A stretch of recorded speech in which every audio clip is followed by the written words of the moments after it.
Call the April 23rd, 2019 meeting of the Portsmouth City Council to order.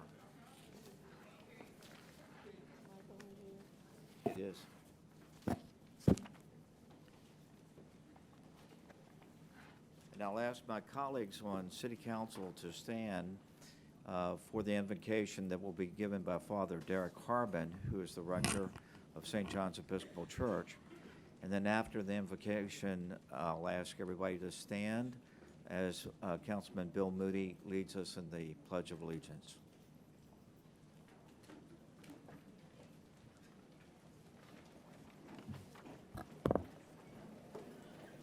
Let us pray.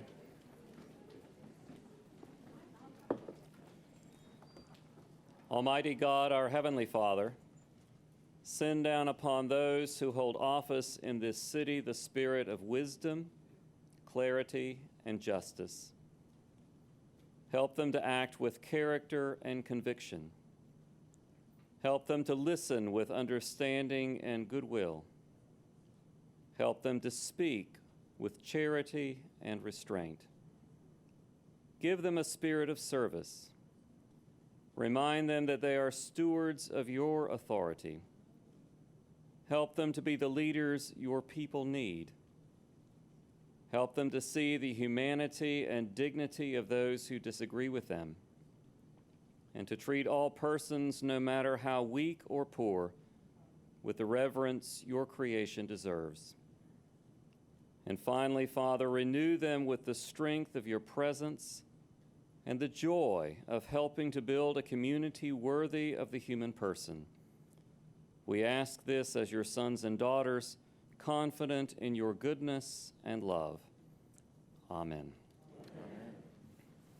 I pledge allegiance to the flag of the United States of America and to the republic for which it stands, one nation, under God, indivisible, with liberty and justice for all. Thank you.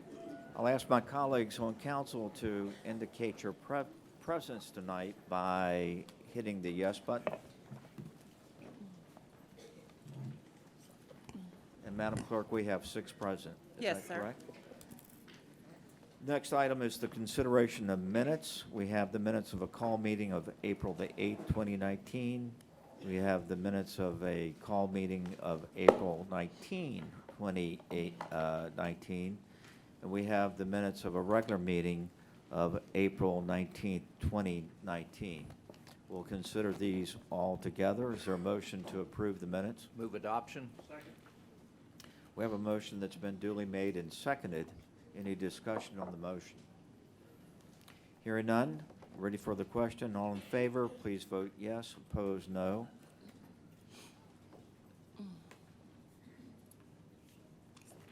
We're voting on the motion to approve the minutes.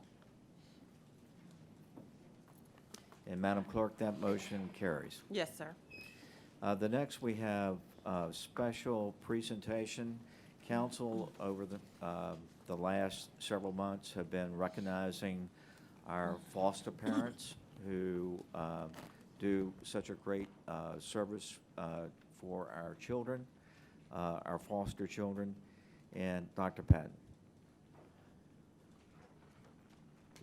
Mayor, Vice Mayor, members of City Council, we will ask Ms. Pamela Little, the Director of Social Services, to come forward and introduce our families for the evening.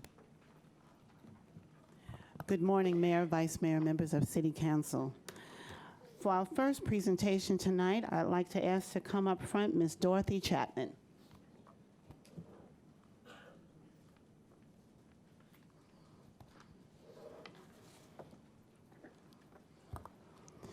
Ms. Dorothy Chapman began fostering for the city of Suffolk over 20 years ago and been fostering for Portsmouth DSS since 2012.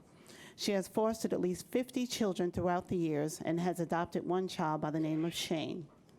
Ms. Chapman states that she attributes her desire to foster children because of her own upbringing. Ms. Chapman reports that her mother often assisted her with caring for family members in order to keep them from entering into the foster care system. Ms. Chapman's mother was also known to assist children in the neighborhood with basic needs and work with them in staying out of trouble. Ms. Chapman states that as she grew older, she wanted to provide a safe home for children and assist them in the same way her mother did. Ms. Chapman states that she treats each child and youth as she would her own. She understands that sometimes children rebel and they do not always know how to accept love, but she makes it a point to show them unconditional love. Ms. Chapman typically accepts teenagers, which is one of the most challenging populations to find foster homes for. However, she works with them diligently in preparing them for adulthood. Ms. Chapman states that it's important for foster parents to understand that these children have gone through so much, and it is not easy to adjust to a home that is outside of their biological family. She wants people to know that children need patience, love, and understanding, and time to adjust to their new environments. Please join us in thanking Ms. Chapman for her service.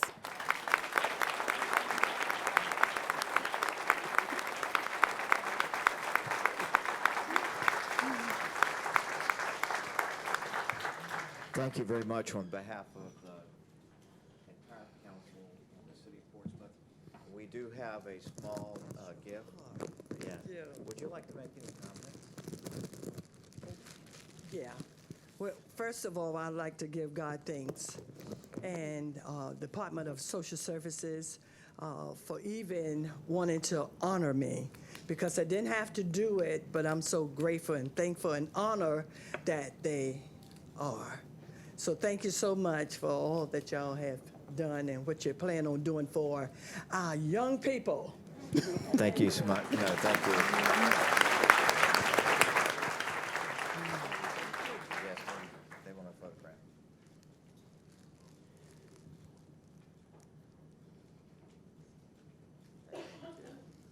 Thank you. Next, I'd like Ms. Chapman and family, Ms. Thompson and family to join us. All right, I'm gonna breathe a little on this one because I'm a crier, so I'm gonna try to get through this one. Okay. The Thompsons were approved as resource parents with Portsmouth DSS in 2008. They started fostering because they wanted to build their family while making an impact on the lives of children. The Thompsons has fostered a total of 3 children. They have fostered several children and have adopted a total of 3. The Thompsons have worked well with children who have exhibited challenging behaviors, such as oppositional defiance disorder and ADHD. They have also taken in medically fragile children who require daily interventions and therapies. In 2011, the Thompsons received a call to care for a medically fragile infant named Alexander, who was born with congenital diaphragmatic hernia, also known as CDH. CDH is a birth defect of the diaphragm. The malformation of the diaphragm allows the abdominal organs to push into the chest cavity, hindering proper lung formation. He was given a 1% chance of survival, and the prognosis was that he would never leave the hospital or reach his first birthday. From the time that Alexander was 10 days old, the Thompsons traveled every other day to Richmond VCU Children's Hospital in order to visit him. While continuing to visit over the next 9 months, they received specialized training and education on how to care for Alexander and advocated for him to be able to leave the hospital and reside in a more home-like setting. At 9 months old, Alexander was discharged from the hospital and into the Thompsons' home. He was on a full ventilator support, a feeding tube, had a tracheotomy, several daily breathing treatments, and at least 15 medications daily. The Thompsons were committed in their love and advocacy for Alexander and made the decision to adopt him. Alexander attends school and participates in music, art, and cooking classes. He also plays on a basketball team through his local YMCA. Although Alexander still has some challenges, he has the love of a family who are his biggest advocates. He will celebrate his 8th birthday this year.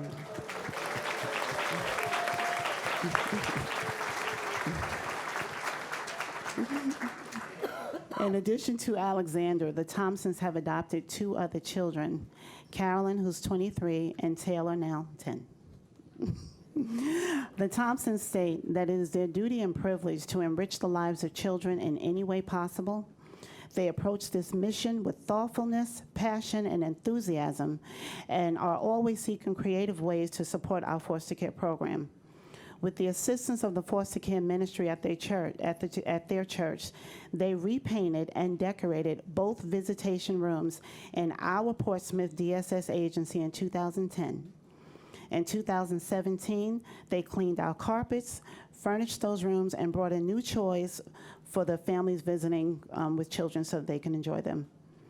In the past, they have also blessed our foster children with emergency care bags when children have come straight from the hospital or through circumstances in which they may not have had any personal belongings. These bags contain diapers, underwear, pajamas, snacks, and books. In addition to providing excellent care for the children in our foster care program, the Thompsons have served as a pre-service training consultant, providing insight and sharing information with other prospective foster parents. For our July 2019 in-service training, Mrs. Thompson will be our featured speaker, educating our current foster parents on the significance of creating life books for children in our foster care program. A life book, and I'm going to ask you to hold that up. A life book is a recording of a child's memories, past and present mementos, photos, drawings, and journals. These are preserved in a binder, photo album, or book. The child uses his or her life book to record their own history and goals for the future. The life book belongs to the child, and if the child moves, the book goes along with the child. Mr. and Mrs. Thompson have always created a life book and took photographs with the children that have resided in their homes. They wanted to ensure that the children felt a part of their family and left with documented positive memories. They truly, truly have made a difference in the lives of our children, and we thank them for their service.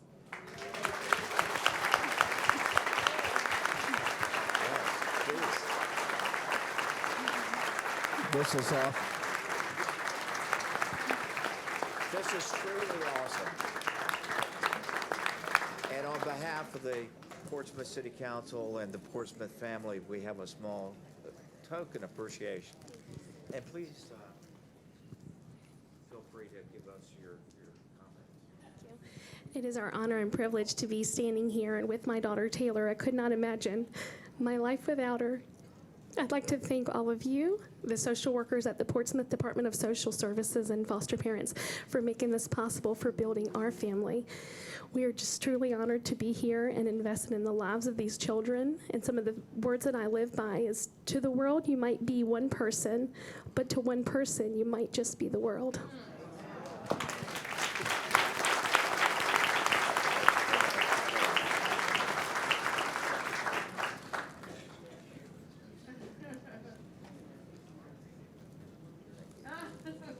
Thank you, and that concludes our presentation.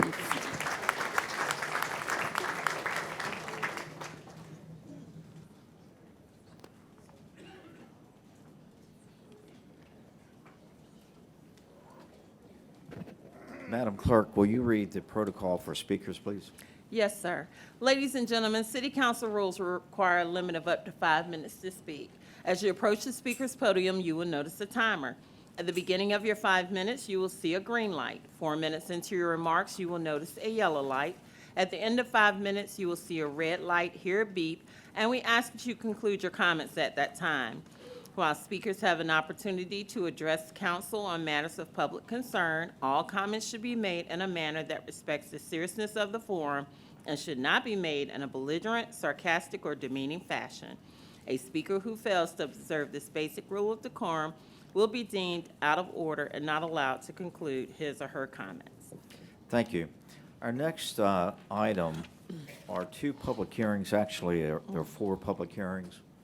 And before we start the public hearings, council started its corporate discussions of the proposed operating budget and capital budget last evening at our work session.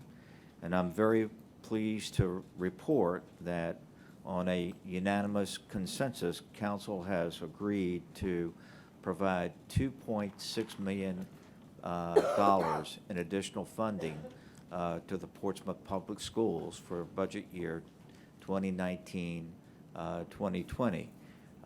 This will satisfy the complete request from the school board, is that correct? And so I just wanted to give you that information. It was a very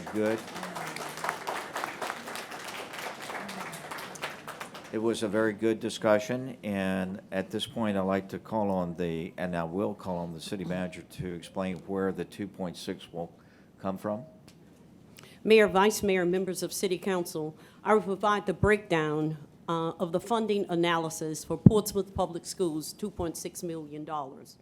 The total amount identified from City Council's decision is $2.6 million to the Portsmouth Public Schools local share for funding the salary increases for teachers and employees of the school system. To address the matter, city staff reviewed proposed revenues and expenditure projections as part of the alternative funding option. Revenue projections for the personal property and sales and use taxes were slightly adjusted to project an increase in those taxes for FY 2020. In consultation with the city attorney, the elimination of a VIG reserve of $1.78 million is being proposed. In addition, the reallocation of $113,375 proposed for the city auditor department and slightly increasing the projected budget for the allowance for salary savings. All of these adjustments provide the proposed alternative funding option, thereby eliminating the need to use the fund balance or propose a tax rate increase for meals or the real estate tax increase, and ensures government efficiency and protection over the city's financial resources. Thank you, Dr. Patton. So we now have a sustaining way to fund the $2.6 million in additional funding for the Portsmouth Public Schools. And with that, we'll start our public hearings, and the first public hearing is 19-161. And Madam Clerk, will you read the caption, please? Yes, sir.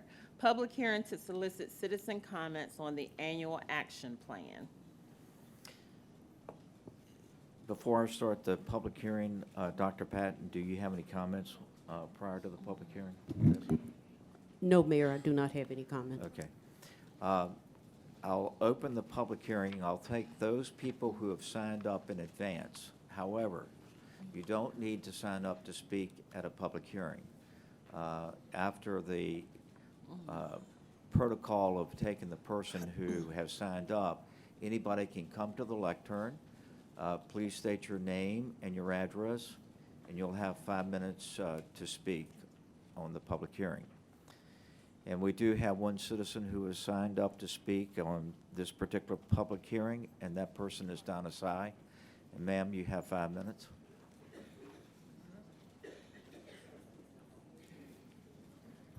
Good evening. My name is Donna Sy, and I live in the Woodbine Farms neighborhood. Agenda item 19-161 is a public hearing on the annual action plan of the Community Development Block Grant and Home Program.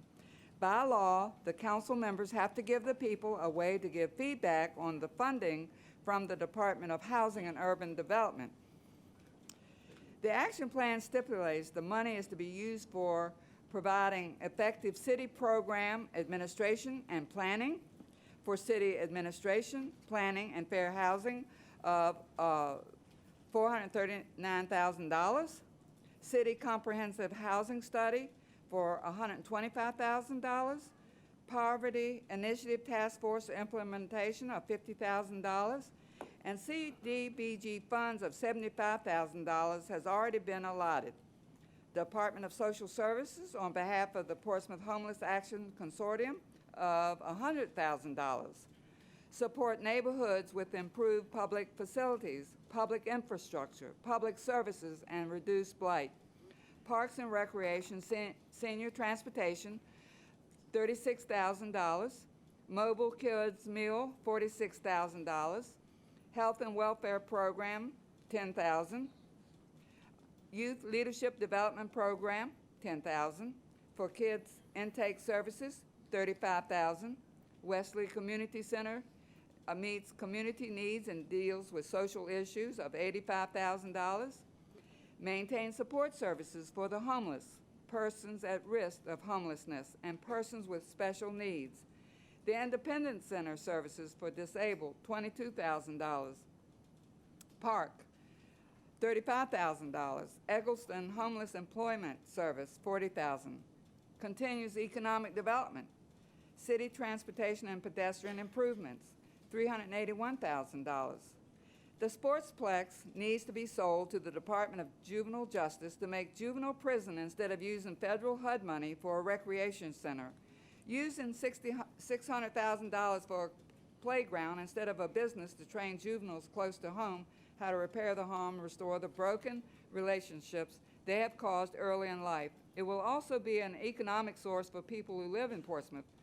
The Home Investment Partnership Program creates affordable housing for low-income households by down payment and closing costs, construction, rehabilitation and/or reconstruction of single-family housing, acquisition and/or construction or rehabilitation cost of affordable rental housing, including permanent supportive housing and tenant-based rental assistance. City housing rehabilitation money is $126,000. Down payment and closing assistance from Hampton Roads Planning District Commission, $250,000. Community Housing Development Organization. The questions are, how do we keep a record of all this money coming in from the federal government? Why does Portsmouth need to have the federal government supporting the city? Will the Poverty Task Force of $125,000 give us that answer? How come the people aren't allowed for their consent to matters in this city? How come the Sportsplex has such support by the elected when we don't need it? Review the presentation given last night, please. Thanks for listening. Thank you, ma'am. This is a public hearing on the annual action plan. Are there any other persons in the audience that want to speak at this public hearing on this matter? If you do, please come to the lectern, and you'll have 5 minutes. Please state your name and your address. Any person in the audience desiring to speak at this public hearing? Seeing none, I declare the public hearing closed. Our next public hearing is 19-162A. And Madam Clerk, will you read the caption? Yes, sir. Public hearing to consider the annual operating budget for FY 2020. As with the last public hearing, I'll call the people who have signed up to speak at this public hearing. And after we go through that protocol, I'll invite anybody that wants to speak on this matter to come to the lectern. Again, this is a public hearing on the proposed annual operating budget for fiscal year 2020. And I declare the public hearing open. The first person that has signed up is Sergio Neal. And sir, you have 5 minutes.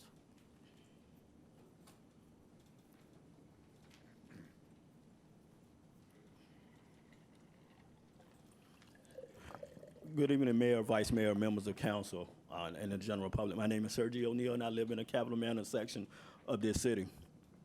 First and foremost, I would like to applaud each and every one of you for making sure that our educators and our support staff in our school system got every dime that was due to them, and they do deserve more. Nobody in this city can say that has grown in this city or anywhere else can say they will be where they are without an educator. And showing the support for the raises that they so tirelessly, and I put that in capital letter, tirelessly work for each and every day, that goes above and beyond what should be done here in this city. Now, this is my thing. For 1 second, do not think that these raises are going to satisfy all of what our educators deserve. They deserve that their morale is looked into. And that comes with the city doing more for them as well. They deserve that they are felt like they are valued. And that comes way more than what a raise can do. We need to put some incentives in place for our educators that live in this city and the ones that travel to this city from other localities to show that Portsmouth puts education first. They fight a hard battle day in and day out, educating our students, making sure that they are ready for the future. So let's make sure that this is just not for show. That this raise is for that goes to show the good faith of this city. That we are prepared to make sure education is priority number one, because nothing else in this city happens without a solid education foundation. None of us would be where we are without the education background that we have today. For those of you all that, if you look around this room, some of these educators have been in the school system for 30 plus years. They fought the battles with no heat, no AC, very little parental involvement, fighting the long hours, doing lesson plans at home. They've been there and done that. Our new educators that don't even last 5 years, they are still struggling with how much they want to say. So let's make sure that we're just not doing this so we can secure a vote for next election cycle. We're doing this to show our good faith. I would like to thank Mr. Clark for his proposal. A lot of, even Mayor Rowe for his proposal. Whether we all agree or not, and Vice Mayor Lucas Burke, to come and publicly engage on social media and say, hey, these are our ideas. This is what we need. This is what we see how we can make this happen. That's the start. We just can't talk behind closed doors to solve the problems of this city. It takes all of us to work together. We can't say, fight these people all the time, but the citizens aren't doing their part. So when they reach out, we need to make sure that they hear us and that we're willing to engage. Are we going to agree with everything they say? Absolutely not. But we can all agree that this is a step in the right direction. It's hard when you're pulling money. It is very hard to look at when you're saying, hey, let's raise a tax. We get it. But can you put a dollar amount on the experience that your child can get in the public school? You can put a dollar amount on books, you can put a dollar amount on technology, you can put a dollar amount on paper, but the experience that your child gets in a public school, that's priceless.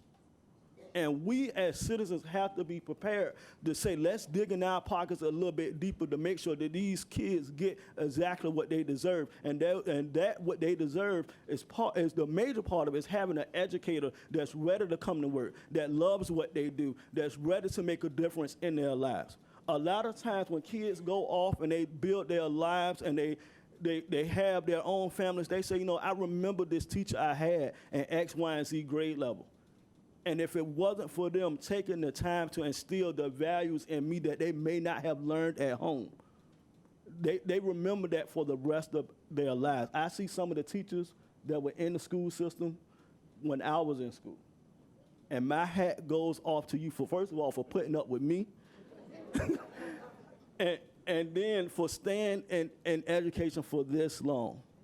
So I would like to thank this city council, thank our city manager for taking the time to look and see what can be done for these educators. Thank you for your time. Thank you, sir. The next speaker is Dean DeLoach. Dean DeLoach, please come to the lectern. You'll have 5 minutes.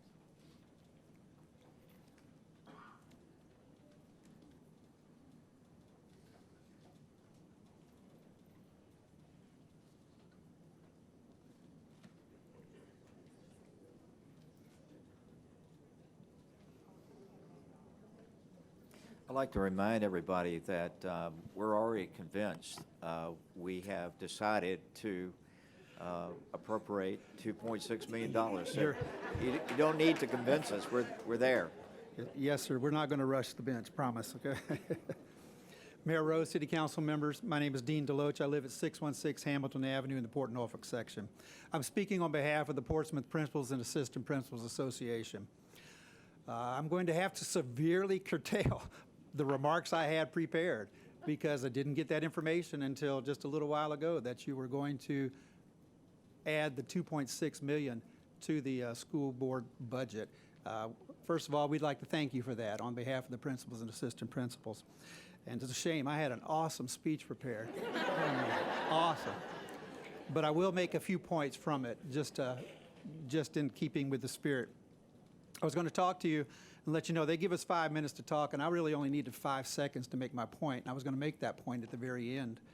I was going to talk to you from a perspective of common sense and a perspective of reality. The common sense part was state wants to give us 3%. All we needed to do was match it.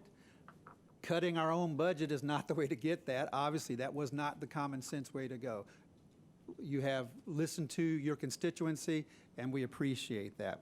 Because the reality of that was we were going to have to cut things for the children, and the children are the most important thing. They deserve the full breadth of the education that we can possibly give them. The other reality is, and this still is in play, as administrators, we still are getting the emails from the teachers asking for job references for the other divisions. It's happening all over the place, and we're getting them in droves. Hopefully, that'll stop now, but up until this point, there wasn't a person that I talked to that believed the city council was going to change their mind on this particular vote. And boy, I guess you showed them, okay? The one thing, we had a surprise vote in the Isle of Wight County the other night, so I had all the faith in the world in you. I knew you were going to change your mind all along, okay? And I've got it written down here, as a matter of fact. The final reality I was going to give you, and I was going to tell you, this was my 5-second speech. I was going to use these words, and it only takes 5 seconds to say them. We will use our votes. Now, that is a double-edged sword. You can swing it one way, or you can swing it the other one. When we have city leaders that recognize the importance of education, we will use our votes because we appreciate that aspect of what you're trying to do for us. And I think we're all in the right direction now. And we wanted just to thank you on behalf of the principals and assistant principals of Portsmouth. Thank you. Have a good evening. Thank you, sir. It's a public hearing. To help the public hearing, I'm going to make a comment. This is our second public hearing on this matter. Council had not made a decision at the first public hearing. Our job is to listen to the public. Our minds were not made up. I know that I had an open mind, and all the members of council, I'm sure, had an open mind. And so the only decision was made was last night when we had our first opportunity to discuss the budget corporately. And so maybe that will help you as you come to the lectern. Again, we're convinced, and the schools will get $2.6 million in additional funding for the next budget year. The next speaker is Brenda Joseph, and ma'am, you have 5 minutes.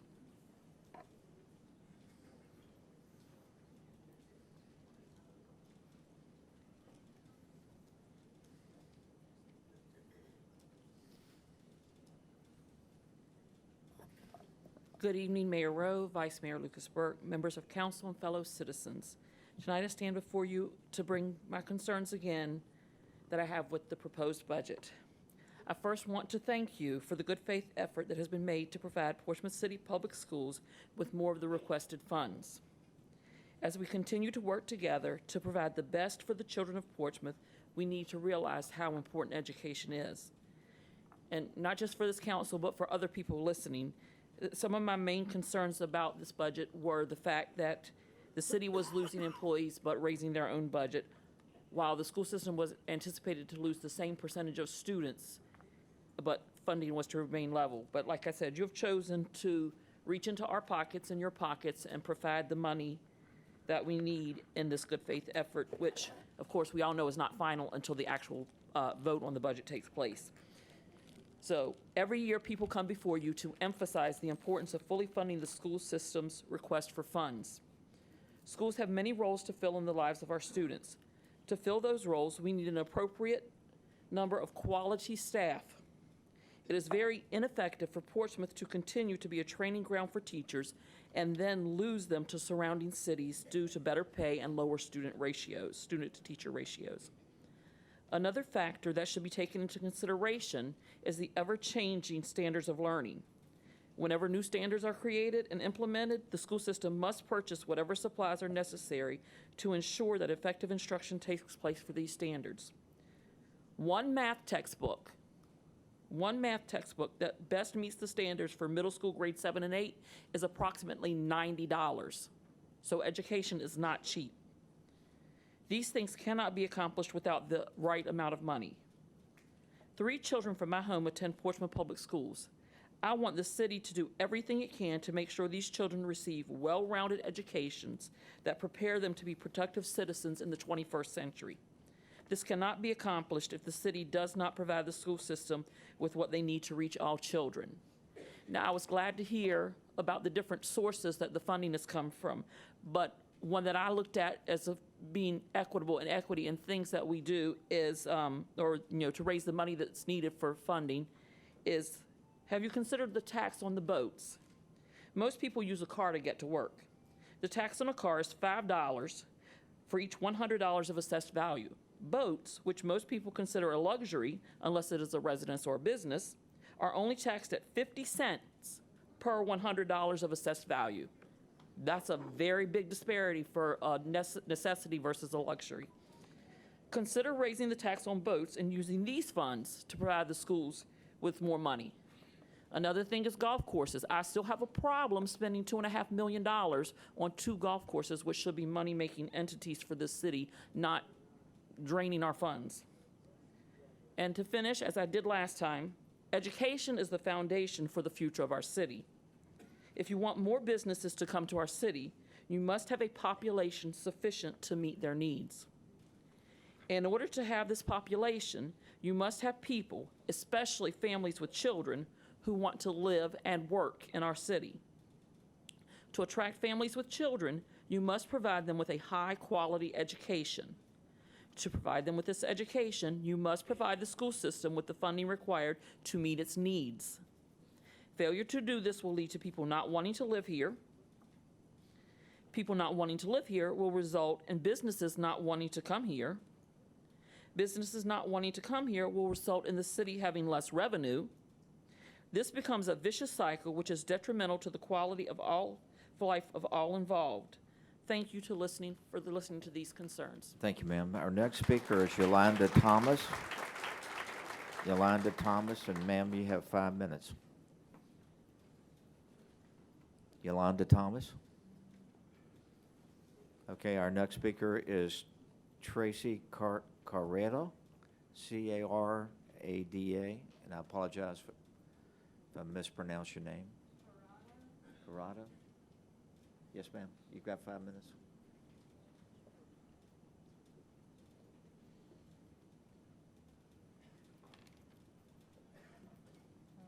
Good evening. Good evening, everyone. As a mom of 3 daughters who have attended the STAR-based program and either graduated or still attend Portsmouth Public Schools, I was appalled to learn that once again, a key component of the Portsmouth Public Schools STEM program was being considered for possible elimination at the elementary school level.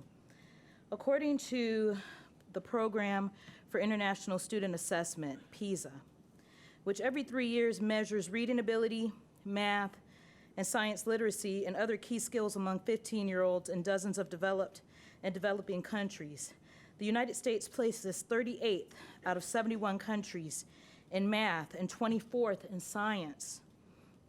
Of course, we realize that math and science instruction begins at younger ages in the elementary school setting.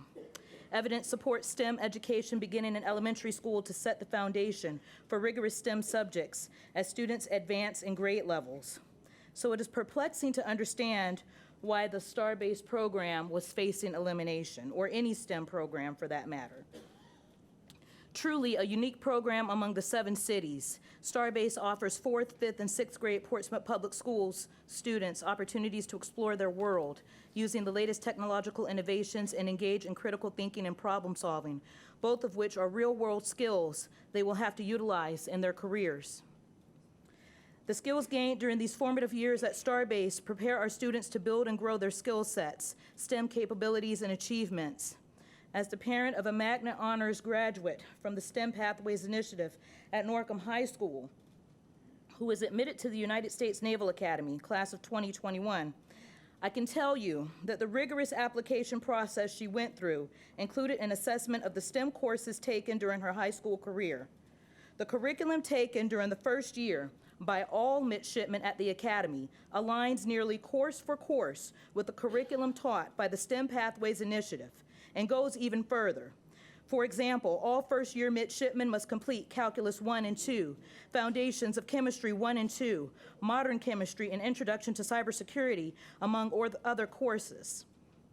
USNA is committed to encouraging young people to choose careers in science, technology, engineering, and mathematics. Portsmouth Public Schools must remain committed to that end to do so as well. Now, I am pleased that the City Council reconsidered its position on eliminating this highly valuable program. Beginning in elementary school and continuing through high school, an investment in STEM education pays huge dividends. Everyone wins in STEM.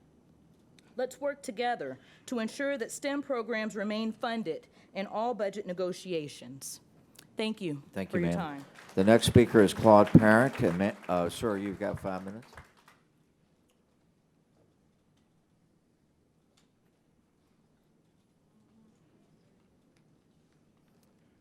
Good evening, Mayor Rowe, Vice Mayor Lucas Burke, members of City Council, and citizens assembled. I'm Claude Parent. I'm chairman of the Portsmouth School Board, and I reside at 802 Arnold Palmer. In the spirit of our joint retreat, where we all agree to work together and keep the lines of communication open, I was happy to receive an email from Mayor Rowe today informing me that you had unanimously agreed in your recent work session to provide the schools with $2.6 million in additional funding for our FY 2019-20 operating budget. This is a win-win for our students and will also provide a much-deserved raise for all of our employees.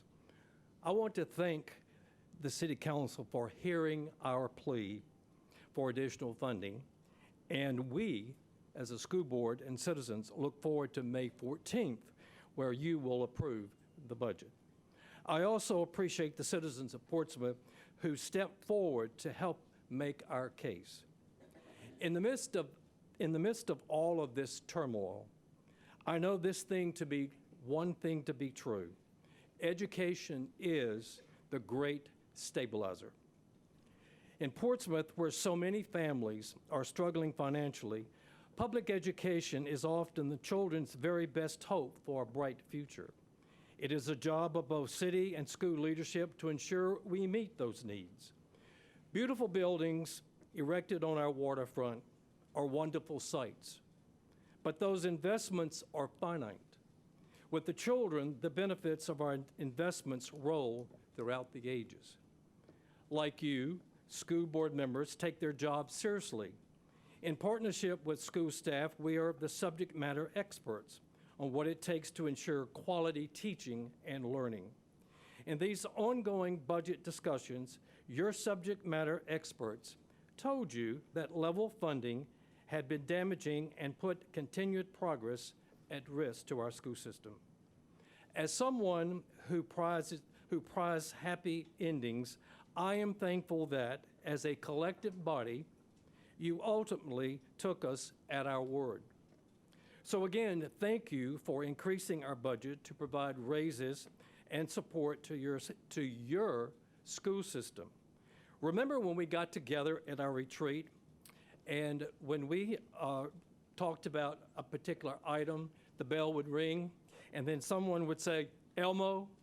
Well, to the public, that meant enough. Let's move on. In many respects, it has been a combative budget season, so I think it's safe in saying that we've all experienced an Elmo moment here, and it's time to move on to more productive conversations. As we begin to enter into discussion of a new funding formula, let's remember this. The formula for Portsmouth economic success must be built on making education its top priority.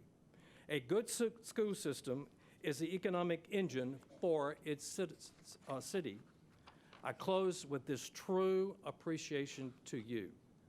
for your commitment to meeting the needs of Portsmouth's most precious, vulnerable resources, and that is our children. Thank you very much. Thank you, sir. Our next speaker is Miles Stiff. Miles Stiff.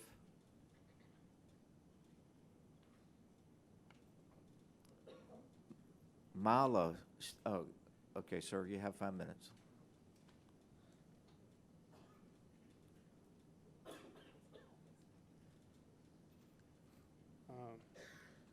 I'm a resident at in Howland Bitmore off of Greenwood Drive, 2021 Greenwood Drive. I'm a parent of 3 students that attend Portsmouth Public Schools. I've benefited from the STEM program. My kids attend Starbase summer after summer. I volunteered this past year as an assistant coach with the Craddock Middle School basketball team. I'm a parent that works 2 jobs. I wear the blue just like him, but I scored 5 points higher, so I'm a fireman. You guys will take that one for what it's worth. They know the joke. So I know the sacrifice that teachers make. I know the sacrifices that I make. I don't have any documents or anything in front of me to give you some numbers, but I come to you to speak to your heart. As a paramedic, I know all about the heart. When I applied to become a fireman, the one thing that gave me an edge was that I learned how to work as a team. I learned not to quit. I learned not to quit because I quit basketball in the 7th, 8th grade when the coach didn't put me in. I quit. From that moment on, I've never quit. 9th grade it showed up, I got cut. I spent that summer in trouble, doing things I probably wasn't supposed to do. So I know the importance there is of kids having an opportunity after school to be able to grow themselves, to learn what it's like to get up from getting down, to learn what it's like to be cut, and then to come back and make the team. So the 11th grade year I came back. I played all summer in the 10th grade, made the team the 11th grade, made the team the 12th grade. I played football. But one thing that the after-school program gave me, because I was playing football, is that I had to be tutored, because I wasn't good at chemistry. So they gave me an opportunity to grow because of the after-school programs. What I'm telling you is that don't quit on the kids at the after-school programs. Give them a chance, especially in Portsmouth. They need all the chance they can get. I sit here in front of you, I'm a product of public schools. I'm a product of after-school programs. I'm a product of having somebody coach me, teach me. Our young men need men like me. Believe that. Okay? When I take time out of my house to spend time with your kids and make sure that they're safe, I know that kid didn't get lost. I know that kid made his way home. You guys have the responsibility. I don't envy your job, just like you probably don't envy my job. But I know you have a responsibility not to quit on these kids and make sure that they get what they need, and they need to be well-rounded. And I can tell you that every day I go out the door to make my living, and I walk through the city or other cities and see what they have, and they have a lot more than what we have. But one thing that I know Portsmouth has that they don't have, that's heart. Thank you. Thank you, sir.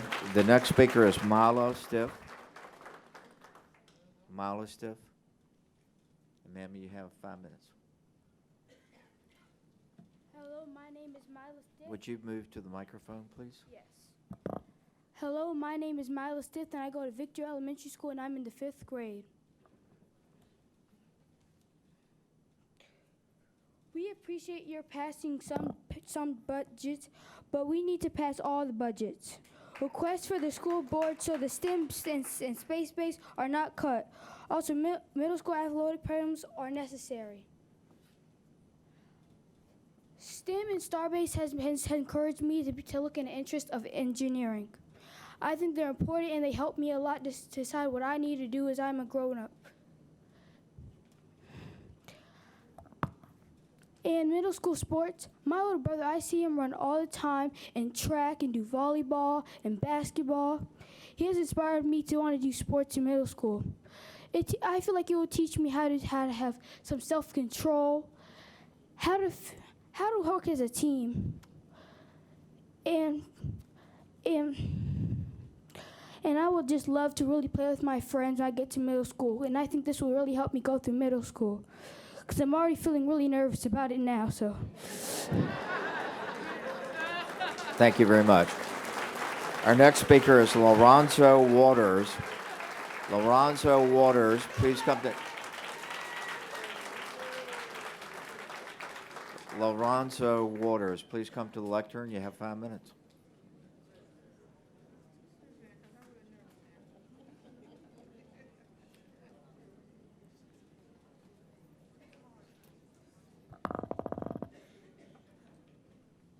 Good evening, Mayor, Vice Mayor, and council members. I just have some comments I would like to make. I was always taught, always remember your history. Never forget your history. And we got to remember the previous 3 years on how this council voted for education. We also have to know that this is a voting year. And we also need to know that we as citizens here in this city need to be conscious of the things that's going on around us. And we also have to have a conscious mind. Don't forget, this is a voting year.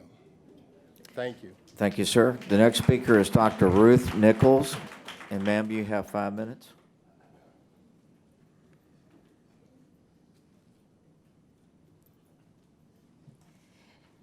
To the Honorable Mayor John Rowe, Vice Mayor Lisa Lucas Burke, and esteemed members of the City Council, good evening. I am Dr. Ruth T. Jones Nichols, Chief Executive Officer of the Food Bank of Southeastern Virginia and the Eastern Shore. I am here tonight with my colleague for the purpose of expressing my sincere gratitude for your ongoing support of hunger relief efforts in the city of Portsmouth and the greater Hampton Roads region. I would also like to offer you an update about how your support has allowed the food bank to provide critical services for City of Portsmouth residents. The Food Bank of Southeastern Virginia and the Eastern Shore was founded in 1981 and has remained committed for 38 years to leading the efforts to eliminate hunger right here in our community. Since our founding, we have distributed more than 275 million meals to individuals who are struggling to put food on their tables. Our efforts have included collaborating with local food pantries, soup kitchens, and emergency shelters to provide healthy food to food insecure individuals. We also work with schools and nonprofit organizations to ensure that children do not go to bed hungry. Each year, we distribute nearly 18 million pounds of food, which is the equivalent of 15 million meals. Last year, we distributed over 1 million meals in Portsmouth, largely through our partner agency network, which includes churches and other community-based organizations. Our efforts have also included facilitating direct distribution programs, such as our mobile pantry, which operates much like a pop-up market. If you're asking yourselves what a pop-up market is, imagine a refrigerated truck going into a neighborhood where seniors have limited mobility, or into a food desert where a grocery store doesn't exist, but a high concentration of low-income people live.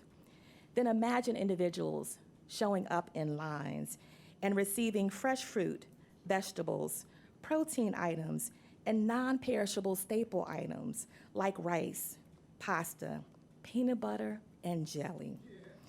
That is what you would see if you visited our mobile pantry food distributions at Craddock, Miracle of Faith, or Oasis.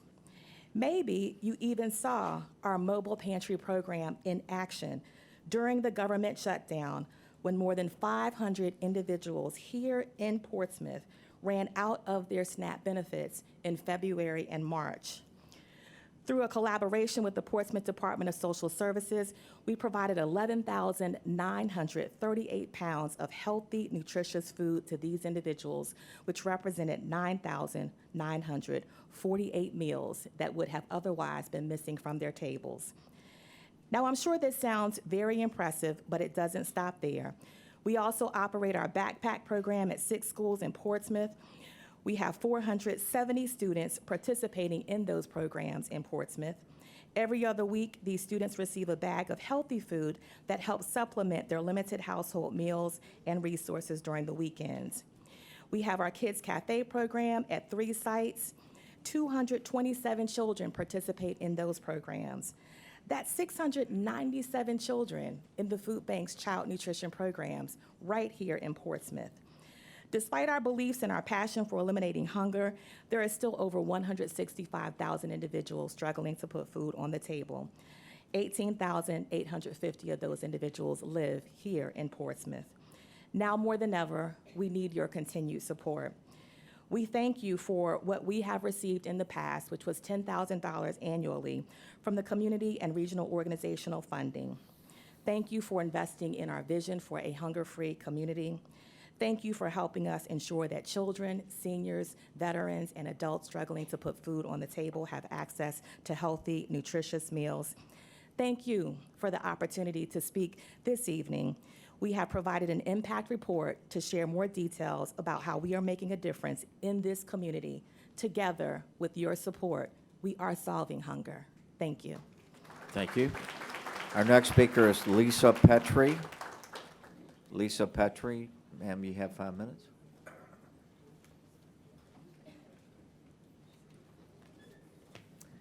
Good evening, distinguished council members, school board members, concerned citizens, and various educational professionals. I know our mutual concern for the future of Portsmouth brings us all here together. My name is Lisa Petrie. I've been an educator in Portsmouth for 15 years. I've taught every subject successfully and specialized in the education of children between 8 and 11 years old. Most of the 15 years, teachers and students have been passed over for funding. 10 of those years, educators have been begging for basic supplies. I'm not sure the city manager knows that the teachers in Portsmouth are working without a reading program. Teachers have to find their own material, requiring many extra hours of free work for the students in Portsmouth. The new math books are also not completely aligned. And yet I have to find a math teacher on the selection committee to select books who voted for them. We also have specialists in the building who are not required to work with groups of students in their specialized area, but to make sure professional educators, who in many cases have multiple master's degrees, are on task and have copied and pasted in the correct box on their lesson plan. It's a huge waste of time and money. I sat and listened to the city manager's remarks about the plans for a smart Portsmouth, but I didn't see it backed up in the budget. The laser focus on education started with the statement that Portsmouth and city employees work tirelessly to make the best decisions necessary to achieve our city's vision and move in a forward direction characterized by the methodical deliberation and expediency. So I want to bring to your attention of the free hours that teachers work every day for Portsmouth Public Schools. I want to inform you that we do not have the buses nor the drivers every day to get our students out of school at a contracted time. We spend approximately 20 to 35 minutes a day waiting for buses. In some cases, it's 40 minutes. We take home, most of us, work until we go to bed after dinner, correcting, planning, revising, at least 4 extra hours a day. That's about 20 hours a week. So a reasonable estimate is 20 hours a week per teacher, which is an estimate. I estimated it at 27 and a half hours per week per teacher. That's 100 free hours a week, I'm sorry. For the sake of argument, the City Council approved a raise today. The average income from a Portsmouth teacher is $53,000, but what the public doesn't know is it takes you 17 years to earn that amount. For the sake of argument, let's figure out what the average raise is in real dollars. At 0.6% of $53,000, it's $1,325. You split that in half, because we only take home half, and then you divide it by 52 weeks. And that works out to about $12.74 a week. Now, the 3% raise is at $15. The tunnels is $5 a day. I was in I was in Richmond in January when they promised us a 5% raise. They suggested that they would pay 55% of the cost and that the localities would pay 45%. A 5% raise that was suggested would amount to $24 a week for a teacher working an extra 100 hours a week. I cannot for the life of me figure out why Portsmouth would continue to degrade their professional educators while asking them to do more and more. The raise you denied teachers last year just coincidentally was the same amount of the so-called surplus the city gave away in bonuses to every single employee in the city except for Portsmouth public school teachers. Right before Christmas, they gave them $1,000. And I cannot tell you how demoralizing that was. And how you have no idea how worthless we felt. That's what it said. Everyone except the teachers who work 100 extra hours, free. I think teachers of Portsmouth have spoiled the city council and the school board by working for free. That's how we ranked 12th nationally in scholastic achievement. Virginia is the 9th richest state in the union. We are 38th in pay, 12th in scholastic achievement. I've been here for 15 years educating these students in Portsmouth, and I love every single one of them. But for 10 years, I've been begging for supplies, and I'm pretty much over it. I'm tired of hearing how great the city is doing when I spend my last dime on pencils and paper, or how wonderful the property values look when I can't afford to live without a roommate. Not only are we trying to keep our teachers, but how are we going to hire them? 15 showed up at our job fair, 15. So you can imagine how upset we were when we heard there's no raise on the table. Now we have a 3% raise, and I appreciate that because it, again, works out to about $15 a week. And that's enough for a drink every Friday, which I'm going to need. I'd like to ask the teachers of Portsmouth to stop spoiling the city council and the school board. Ma'am, your time is up. Thank And you. don't bring any more papers home. Thank you Thank so you. much for your time. Our next speaker is DeVise Branch. DeVise Branch, ma'am, you have 5 minutes.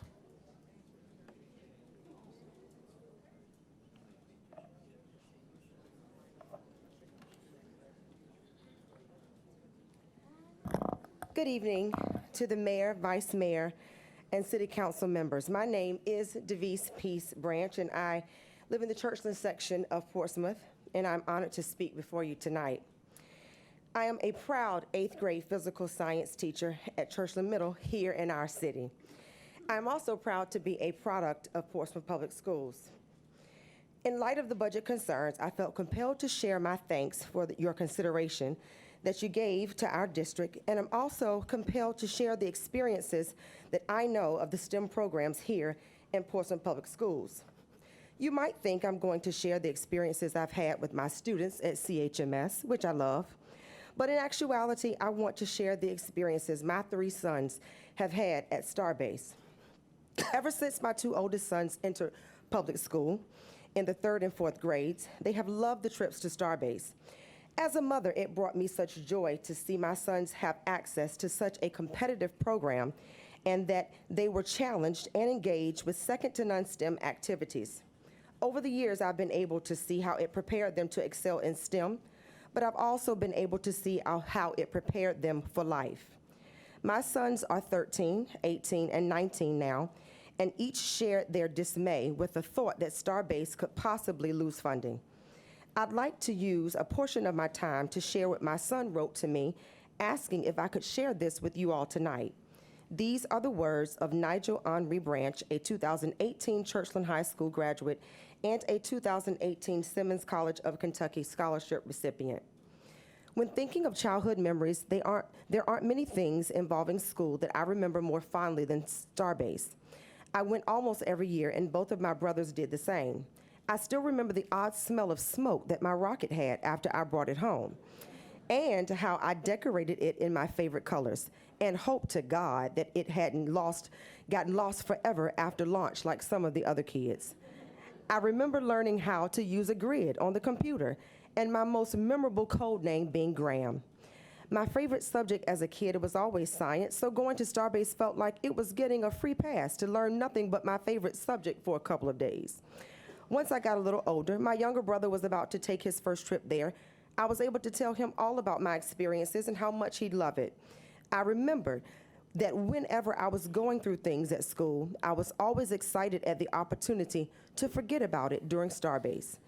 It was what everyone was waiting for in the school year. In the days leading up to the Starbase trip, you couldn't go anywhere in school without hearing someone talking about their memories from past trips and their great level of excitement.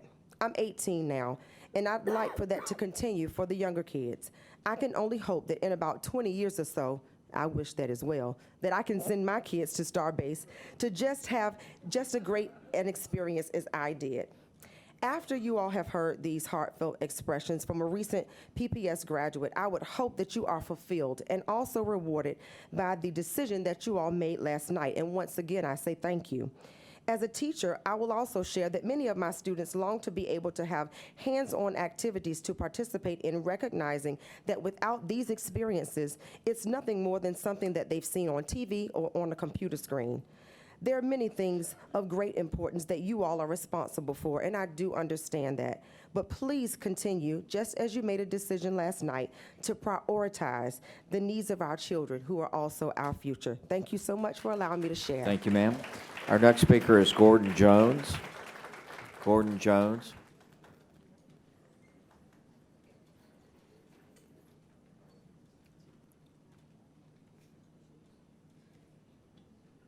And sir, you have 5 minutes.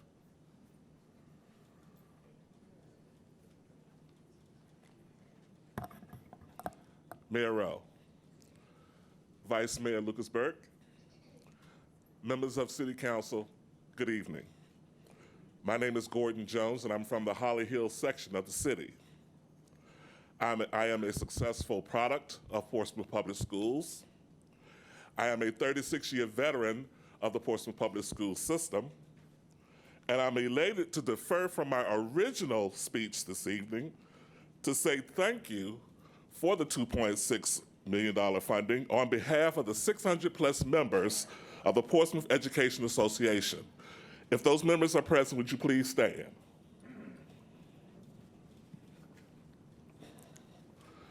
Reconsidering your original decision was a milestone toward the new Portsmouth. Thank you for showing us that you are vested in the continued successful future of our school district. We look forward to May 14th, when you formally vote yes on this matter. We also invite you to become more vested in the Portsmouth Public School system. Become more visible in the Portsmouth Public School system. Let our children see you. Let our children get to know you. Let our children know what you do. For one day, you may touch a child who may be Portsmouth's next mayor. Thank you. Thank you, sir. Our next speaker is Ted Lamb. Ted Lamb, and sir, you have 5 minutes.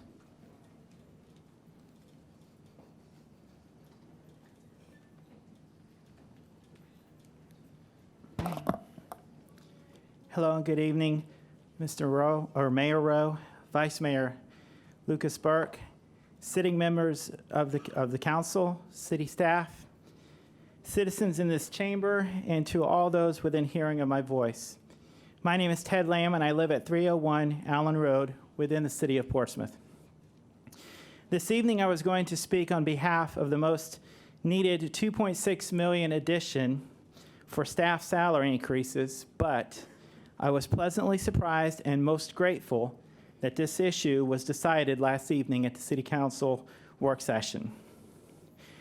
I usually do not come before you to speak. However, I feel that this topic, education, is too important to not come before you this evening. Again, as just one elected school board member and classroom teacher, myself, thank you for your decision to fund this raise for the staff of your, as well as the Citizen School Division. If this was not funded, then the school division would have had to turn back over to the Commonwealth an amount of $972,000 since we could not completely fund the 5% increase in the governor's budget. We have many significant issues that our city, that each of us takes pride in and loves to call home, is facing today. as some would call insurmountable, I call and see as an opportunity. We have over 60% of elementary students on free and reduced lunch. We have significant pockets of poverty in our city that students come to school with all of these issues related to poverty. 40% of all children in the Commonwealth is having to deal with at least one ongoing traumatic experience in their lives, and 19% of students are experiencing 2 or more traumatic experiences. Our children in this port city are not immune to such experiences. When children come to school with such experiences, then it will have an impact on their learning and lives, which ultimately affects the teachers and bus drivers that touch their lives every day. Incidentally, our teachers work with these students having limited resources each and every day, yet our teachers stay. Thank you to all of Portsmouth Public School Division staff. That is a big thank you. You may ask, where is the opportunity that I referred to or talked about earlier? Because right now you might be thinking that all you see is the inopportuneness. In recent years, more students have graduated from our schools with not just a diploma, but an associate's degree from TCC, and went on to other places for study. Our STEM robotics has consistently competed and done well in national and world competitions and is second to none. I could go on about First College, increasing school accreditation under Dr. Bracy, etc. We don't have 6 hours and I have 5 minutes. Of course, I will be one of the first to say that there is room to grow. This is where the opportunity is. I was glad to see that Dr. Patton had stated in her budget presentation to City Council that after this season, we need to contemplate going over to a formula funding model concerning the budget. This has been echoed by members of both council as well as school board over the last few years, which I would fully support. But we cannot stop there. We talk about economic growth. Some say it depends completely on the schools. Others say it depends on the crime rate. I say that it is several different reasons that bring economic growth and families to a city such as ours. Education today is not just about college, but having a vibrant career and technical career program with a variety of career opportunities. We must start to look more at an interbaccalaureate program so that we do not lose more families to other cities that have left this city because of not having one. I understand that there are many other issues at hand. However, these are just a few things that I believe will improve this division. And these are a few things that we will have to work together, both school board and city council, to find the financial resources. Sir, your time is up. Thank you. Thank you. Our next speaker is Dr. Eli Bracy. And sir, you have 5 minutes.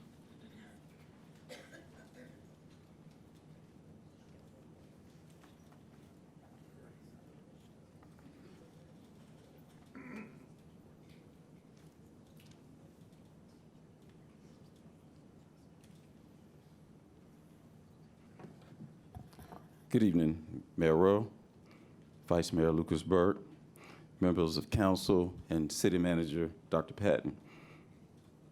My name is Eli Bracy, Superintendent of Schools, and I'm a resident of Portsmouth.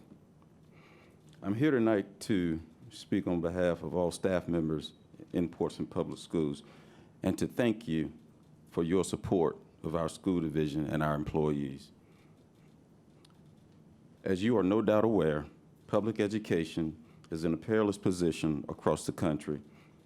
With the national average of salaries remaining relatively stagnant, teacher recruitment and retention is becoming more difficult than ever before.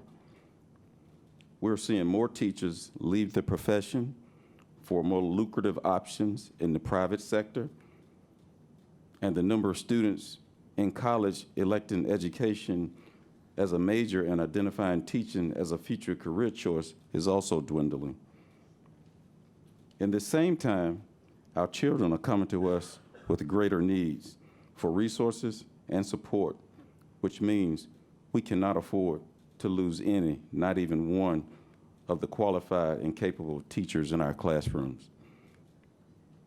Through your efforts, we will be able to provide all PPS employees with a 3% raise.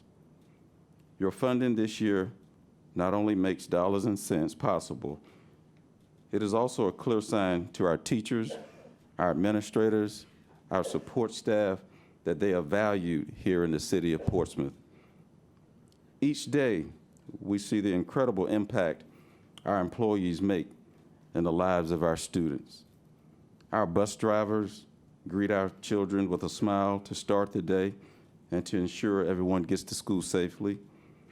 Our cafeteria workers provide them with a warm meal to keep their focus on learning. Our custodians keep our buildings clean and safe, which creates a welcoming place for children to engage in their lessons. And of course, our teachers work tirelessly to help students learn the skill sets to be successful in school and in the future workplace. These are but a few of the people you are supporting through your funding, but your message to all PPS staff is the same.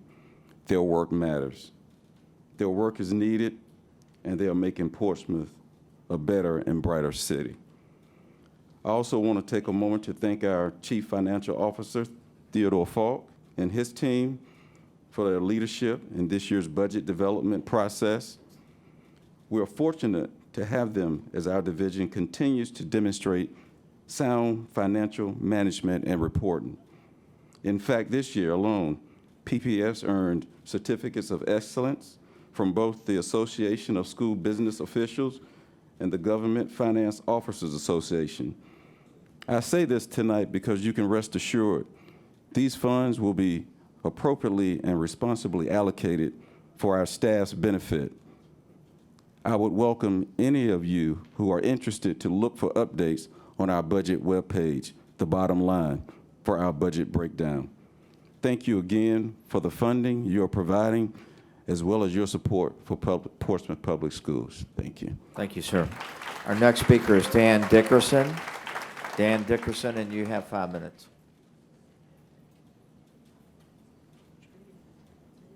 Dan Dickerson.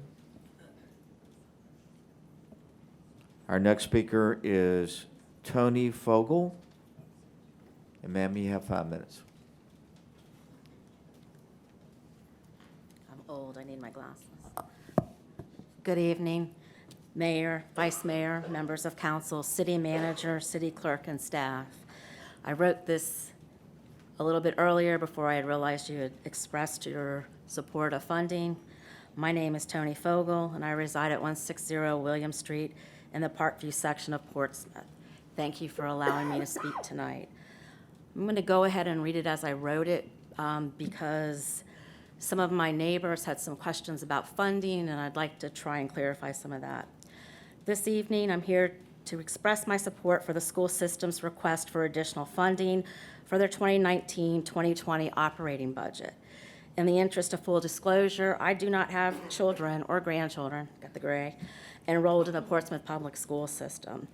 Some of my neighbors have asked me why I support the extra monies. And basically, as a homeowner, it's a great investment. Good school systems lead to greater property values. They also insulate, as in the market crash that we had in the early 2000s, those homes that were located in good or near good schools, they actually sold for better. As a homeowner, I can be purely selfish and tell you, I want to have great school systems to help my profit when I sell my home. So it's a great irony to me that the city of Portsmouth, while being home to a shipyard, a naval hospital, and the Port of Virginia, has one of the highest poverty and unemployment rates in our area. A strong school system is one way to address these issues. As people have stated, VOTEC programs, keeping our VOTEC program strong is one way to counteract our poverty and our unemployment levels. And also, as our poverty levels decrease and our unemployment levels decrease, we will also see a decrease in crime rates. And I don't think anybody in this building is going to argue against crime reduction in Portsmouth. Currently, the city funds approximately 30% of the per pupil cost per year.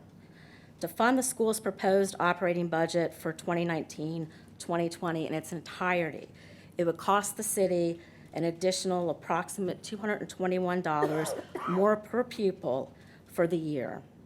That extra funding would ensure lower student per teacher ratios, continued participation in the Star-Based Victory program, additional classroom support staff, and yes, raises for staff. All of these would contribute to a positive outcome for our students and also accreditation standards. For the last several years, our school has met the challenge of level funding by increasing the number of accredited schools from 6 to 14. They have added additional VOTEC courses, STEM programs, and some of our students graduate high school with college diplomas. In fact, Mayor, I've watched you and all of your State of the City addresses brag about how well our school system is doing. They accomplished all of this while reducing support staff positions and closing a school. They have more than earned their right to ask for additional funding for our schools. While I'm here tonight, I'd like to thank the Vice Mayor and Councilman Glover for addressing my concerns regarding the city manager and her team's presentation at the public work session on April 8th, 2018. That presentation has left many people under the impression that our school system has lost about $11 million. As I asked in my email to all members of council, I'd like for someone to explain to me why nearly every public school system in the state of Virginia has an end-of-the-year balance greater than $0 and why their annual report of expenditures also do not match their comprehensive annual financial report. If indeed these reports are supposed to be zero and must match, then why does the Virginia Department of Education's website in the superintendent's annual report indicate differently? In conclusion, I'd like to thank you for partially funding the school board's additional request for money, and I appreciate your time. Thank you. Thank you, ma'am. Our next speaker is Kayla Brown. Kayla Brown.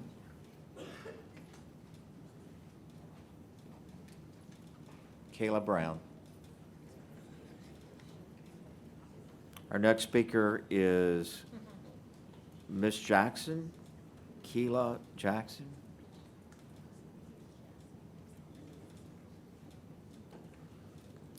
Our next speaker is Carrie Harris. Carrie Harris. Our next speaker is Donna Sy. And ma'am, you have 5 minutes. Oh, okay. Thank you, sir. Sir, you have 5 minutes. Good evening, Mayor Rowe, Vice Mayor Lucas, and members of the council. My name is Kyrie Harris Chapman, and I am a junior at Wilson High School. And I'm here to discuss the importance of keeping Starbase as a program in Portsmouth Public Schools. I know that y'all have already increased the funding of our programs, but I'm still gonna talk about why it is important to keep it, because in my opinion, Starbase is important because it gives young kids early exposure to different types of sciences. This early exposure can influence them to pursue a future career in the science program or even help with developing new products to make mankind's use of resources more efficient.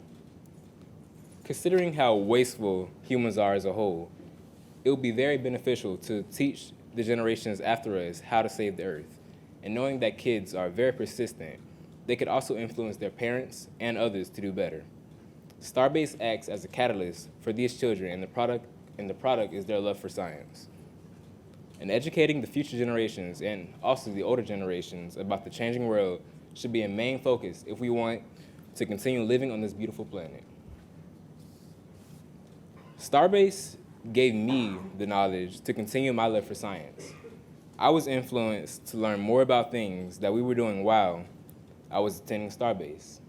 And this influence made me into who I am today. I am now trying to pursue a career in biology or chemistry, and my love for these subjects have first started while I was attending Starbase. The labs that we completed while at Starbase motivated me to continue learning about these subjects and to expand my knowledge on them. From the oceans to the mountains, helping to preserve the different biomes around the world has become one of my main motivators for choosing a career in the sciences. Discovering new ways to promote resilience in our changing world is my top priority, and Starbase provided me with the initiative to try and make a difference. While attending Starbase during my early school career, we often spoke about the effects that humans are placing on the environment. Getting kids involved and educated about these effects can increase our chances of survival and also give them something in their life to strive for in the later years of their life. Although Starbase is a small program, it is still helping to contribute to our most important cause, saving the world. Thank you and good night. Thank you, sir. Our next speaker is Donna Sy. Ma'am, you have 5 minutes.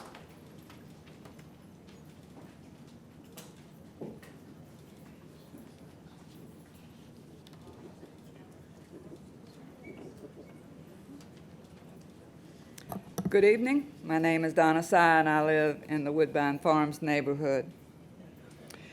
This agenda item number 19-162A is a public hearing on the annual operating budget for the year 2020. On April the 8th, 2019, there was an overview of the proposed operating budget.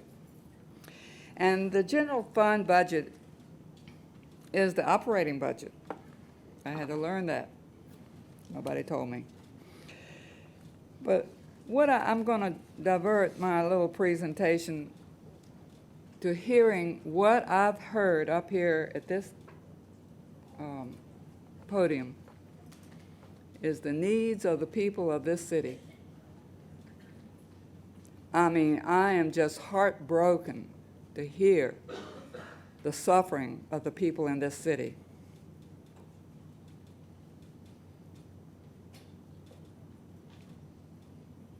And people are elected and appointed to meet the needs of the people in this city. And it ain't happening if people are going to come up in droves.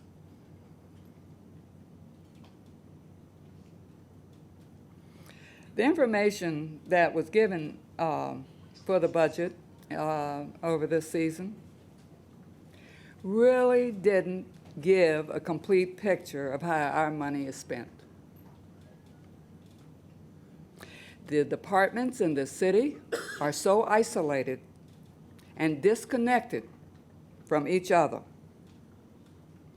that we, the people, aren't getting an accurate picture of how our money is being spent. I'm a visual learner. I like to see things written and given and communicated, and it ain't happening with this royalty sitting up here. I am so disappointed. Thank you, ma'am. Our next speaker is Tom Engel. And sir, you have 5 minutes.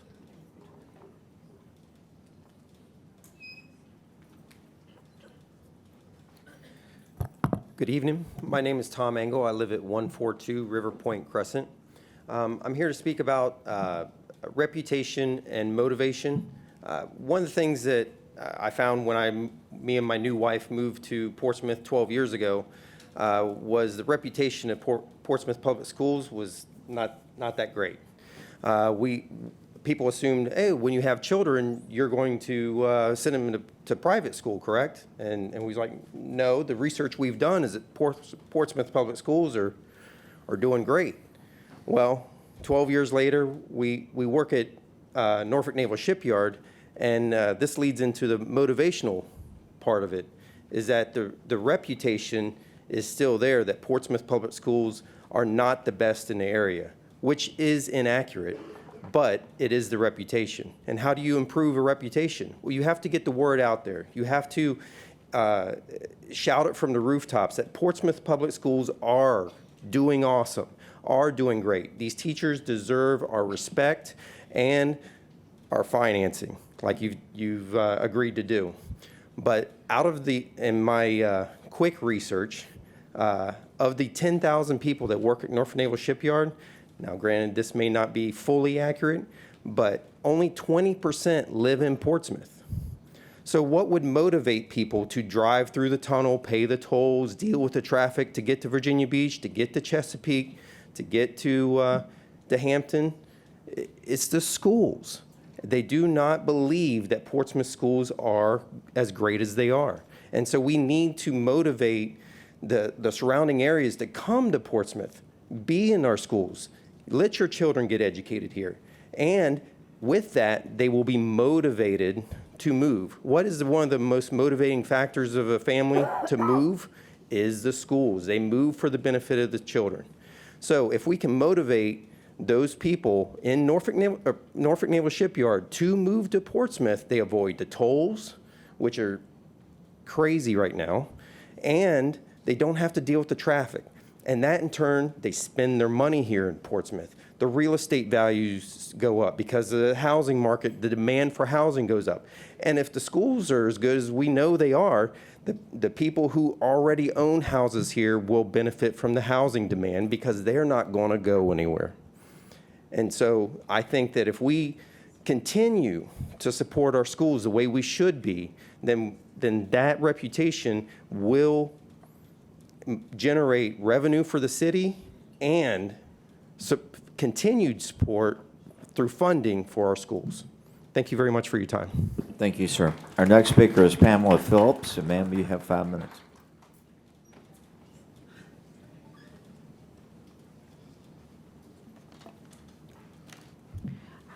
Good evening. My name is Pamela Phillips. I live in the Parkview section of Portsmouth. I'm here to, say thank you for actually doing the marginal job of funding a 2% raise for our teachers and staff of the school system. And also to kind of remind you, this wasn't planned. Senator Bobby Scott showed some educational briefs on the national and state and local funding level. Some of the takeaways for those of you that were sitting in here and not actually weren't able to attend the work session is based on inflation between 2008 and 2015, the state of Virginia and localities for all of Virginia are actually down in funding 8.6%. So that means that our dollar isn't going as far as it used to. As far as higher education, we're actually negative 16%. As someone who has an engineering degree and who wasn't at the last session of council that was the first hearing on this budget, because I was in Chicago actually at a trade show that was looking at automation and had nothing but STEM-related items in it. I don't know how many booths I walked past that had placards on the floor saying, "We are hiring." They are actively trying to get people with the right education into STEM jobs all over this country. This is a challenge that engineering, mathematics, and science has had since I was in college. At that point, the university systems inside the United States were actually not producing as many graduates as the individuals retiring. It's gotten worse. So at the end of it, we've got to really look at, education starts in, is K through 12 and beyond. So we need to actually have a system that is appropriately funded, that actually gives the teachers the resources that they need as far as an income standpoint, but also gives the school systems the resources it needs so that the teachers are not pulling money out of their already reduced pockets to pay for their school supplies for our children that need them because, again, the lady from the food bank spoke that we have over 400 children every 2 weeks receiving a book bags full of food because of the poverty levels that they are living within. There are multiple facets to this, and the school systems needs more than the budget that it put out there. It just is slowly trying to increase what it's asking for to actually fund at appropriate levels, since we've flat funded for so long. Thank you. Thank you, ma'am. Our next speaker is Mark Godolgi-Ochosky, and sir, you have 5 minutes.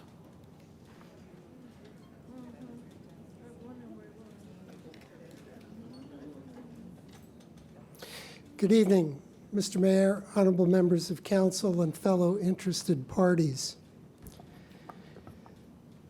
I want to thank you for hearing the voice of the people at the budget hearing 2 weeks ago, and for wrestling with how to provide more funding for the schools. As previous speakers have said, this is not full funding, but what it is a glimmer of hope for a lot of people who work very hard to make the schools work for us. And I want to especially thank Council Members Glover and Battle, who among you have been strong voices for going beyond level funding. The reinforcement they received from the public last week or 2 weeks ago and this week amplified their voices. This is not a one-time struggle. There will be another budget next year, and there is a tradition of council trying to get by with the minimal amount of additional funding it can to fund the schools. So I encourage my fellow citizens who are here tonight not to go home and consider that the job is done for all time. You must be prepared to come back and speak, but you must also be prepared to open your wallets, because Portsmouth is in a very unenviable position. Since the Great Recession of 2007 and 8, our property values have not rebounded as many others in the region and in the nation have. And council used to be able to skim along the top of increasing property values, so it didn't have to raise property taxes to come up with new revenue. The citizens still had more taken out of their pockets, but then it seemed like an act of nature. And well, you know, rising property values make people happy, especially those who are selling. But when property values don't rise and taxes do, that bothers a lot of people. And it should if your money is going for nothing important. But schools are vitally important. And so we all need to make the effort in the upcoming budget years to find ways to ensure that the schools do not go begging. Now, I want to say something else. The budget process has been, in my eyes, very deeply flawed. It started with a survey which gave citizens no opportunity to go outside the lines. Our responses were scripted so that we could not insert E, other, and this is the other. That's wrong, because there are so many other things than what have been contemplated in this particular budget that need attention.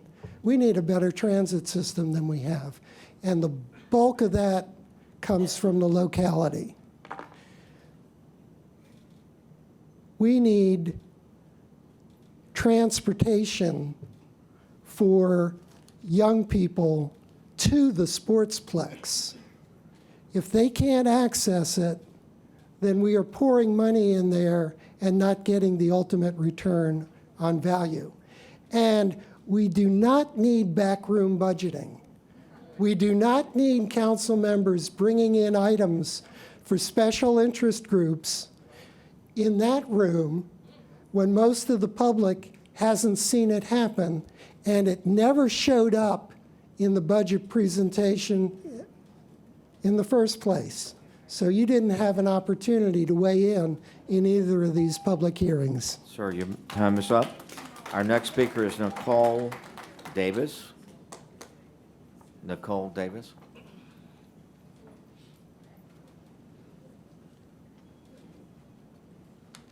Nicole Davis, you have 5 minutes.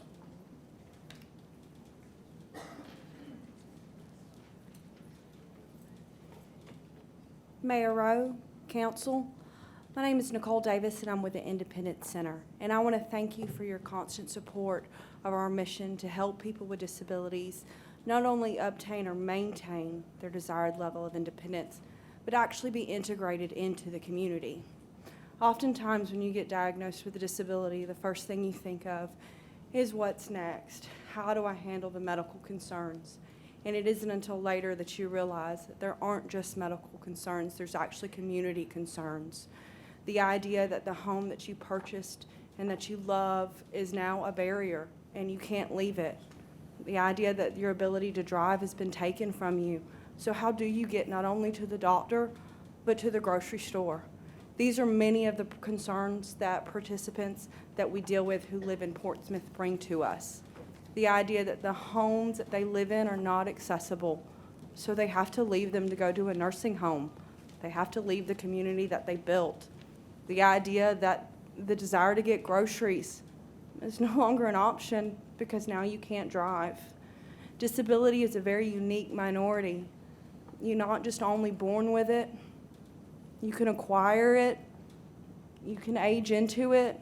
When I became disabled, it was a joke that my friends used to say is, if you have a disability, we're a minority that doesn't discriminate. We accept all. And it's a reality that sometimes you have to deal with.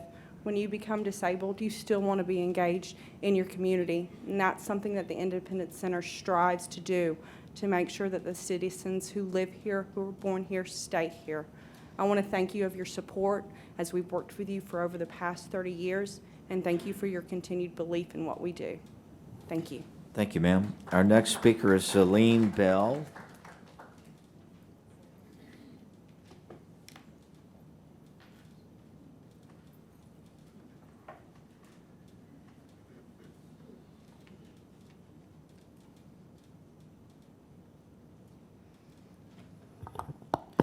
Good evening, Mayor Rowe, Vice Mayor Lucasburg, to the rest of the City Council, our City Manager, all of the citizens of Portsmouth. My name is Celine Bell. I live in Virginia Beach, 3820 Windsor Gate Road. Yet, I sit on both sides of the table because I have worked in Portsmouth Public Schools since 1987. And I also had a daughter to come to Portsmouth Public Schools and graduate from IC Norcom High School, which I am also a graduate.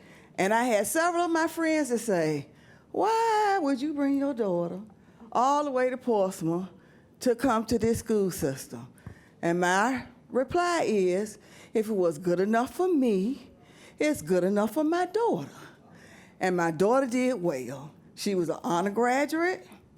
She did outstanding. She got to go to the school board and to the superintendent's luncheon.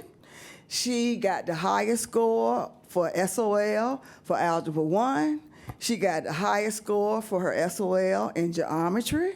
and she graduated with a 3.4, almost 5 grade point average, and we were really pleased. She now has graduated from Norfolk State University, on-time graduate, and she is fully employed. So my hat goes off to Portsmouth Public Schools. This is my 36th year of teaching, and I've been teaching at IC Norcom High School since 1990. So I feel like I have come full circle. So the only thing I'm here to really do is, I guess, send out feelers, because I'm the feeling person. So I only have 2 questions, and the first question is, how do you think we feel as educators? So the first thing is, we feel a sigh of relief. We do, because we are elated that the decision was made to increase the operating budget for not only personally for the teachers, but for the school system itself. Number 2, we feel a glimmer of hope, which was already stated. For without hope, we will perish. And not only are we going to perish, our children's future is going to perish. Number 3, we still have feelings of despair due to the struggles we have faced for years due to no pay increase. Number 4, we feel a love for our choice of a profession of educating our students. Number 5, we feel that educating the students is our calling. Number 6, we feel that we have been commissioned to do what the greatest teacher was called to do, and that is to serve through teaching. Number 7, we feel that as all of our cost of living as well as our hopes of living are being increased, so should our salaries, and so should the operating budget for our school system. Number 8, we feel gratification in knowing that we are educating our children and that their futures will be brighter because of the education they are receiving. Number 9, we feel that we will never be paid our worth, yet when we see our successful students, we feel paid in full. Number 10, we will feel a sense of security as well as respect when we feel that your decisions for our system and educators are given positive consideration for our livelihood and our career choice of becoming teachers. We should never feel that choosing the most valuable profession has no value to you. So my question to you is, how do you really truly feel about your public school system that is serving your city, your citizens, and most important, the children of Portsmouth Public Schools? Thank you for listening, and I appreciate it. Thank you, ma'am. This is a public hearing on the proposed annual operating budget for fiscal year 2019-2020. Is there anybody that wants to speak at this public hearing on this matter?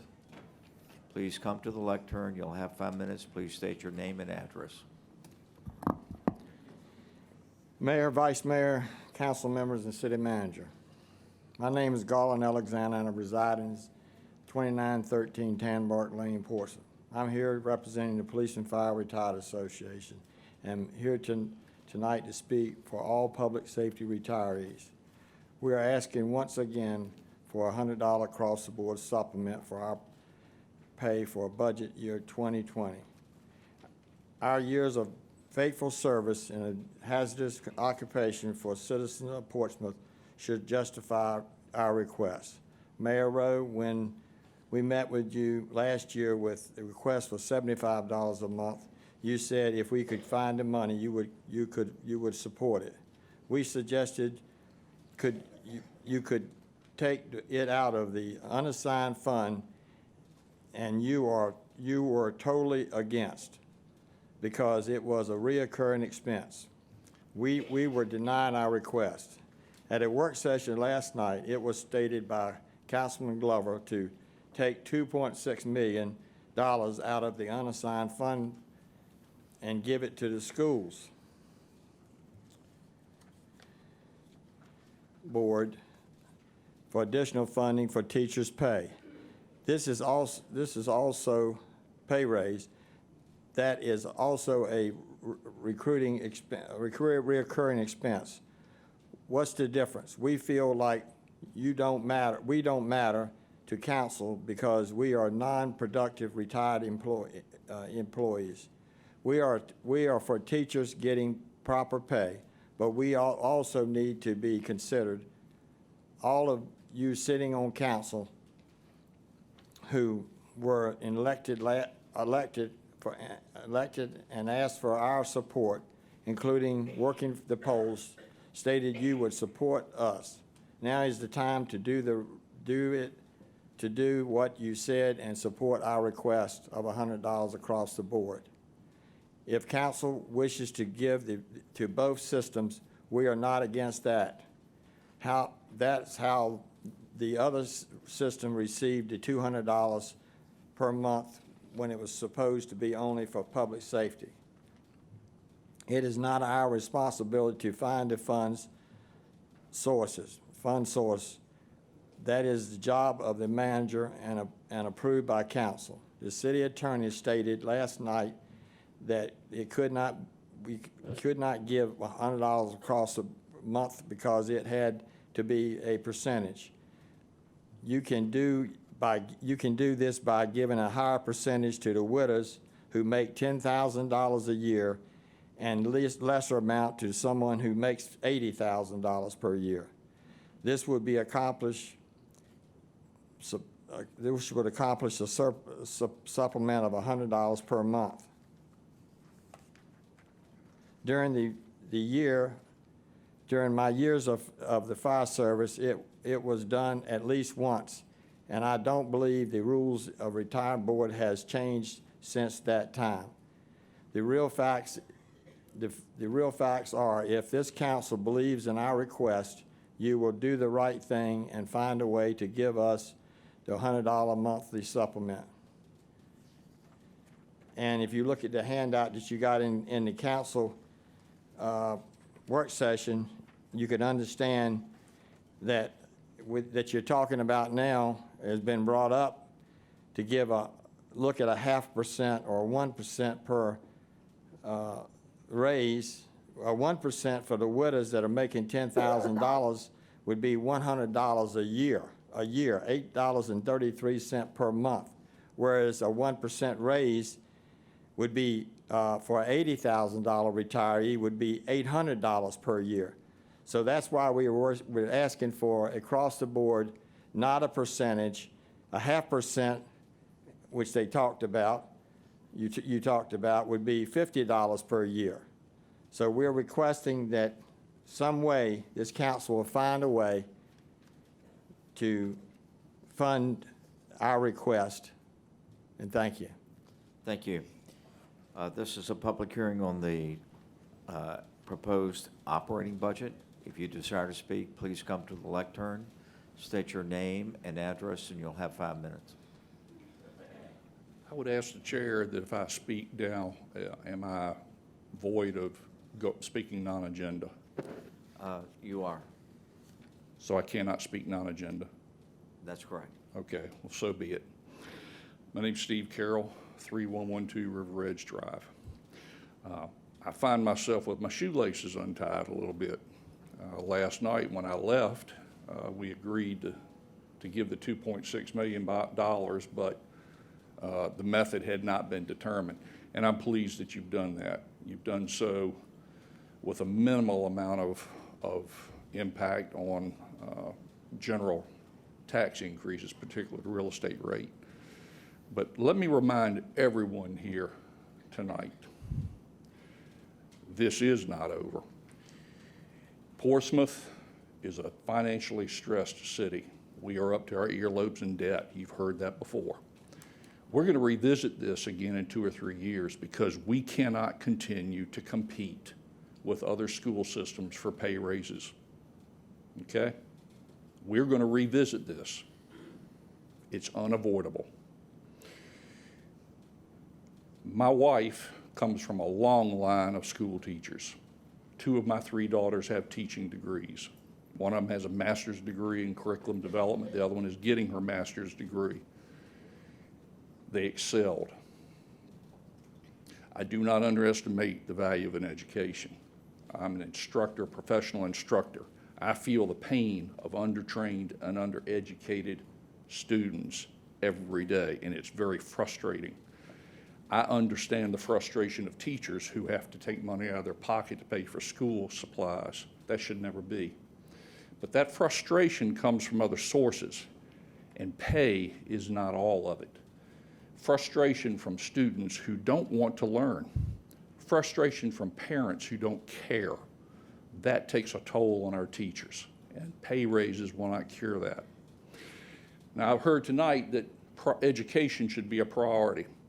Well, let me ask you this. No one wants to pay for a fire truck until it's their house burning down.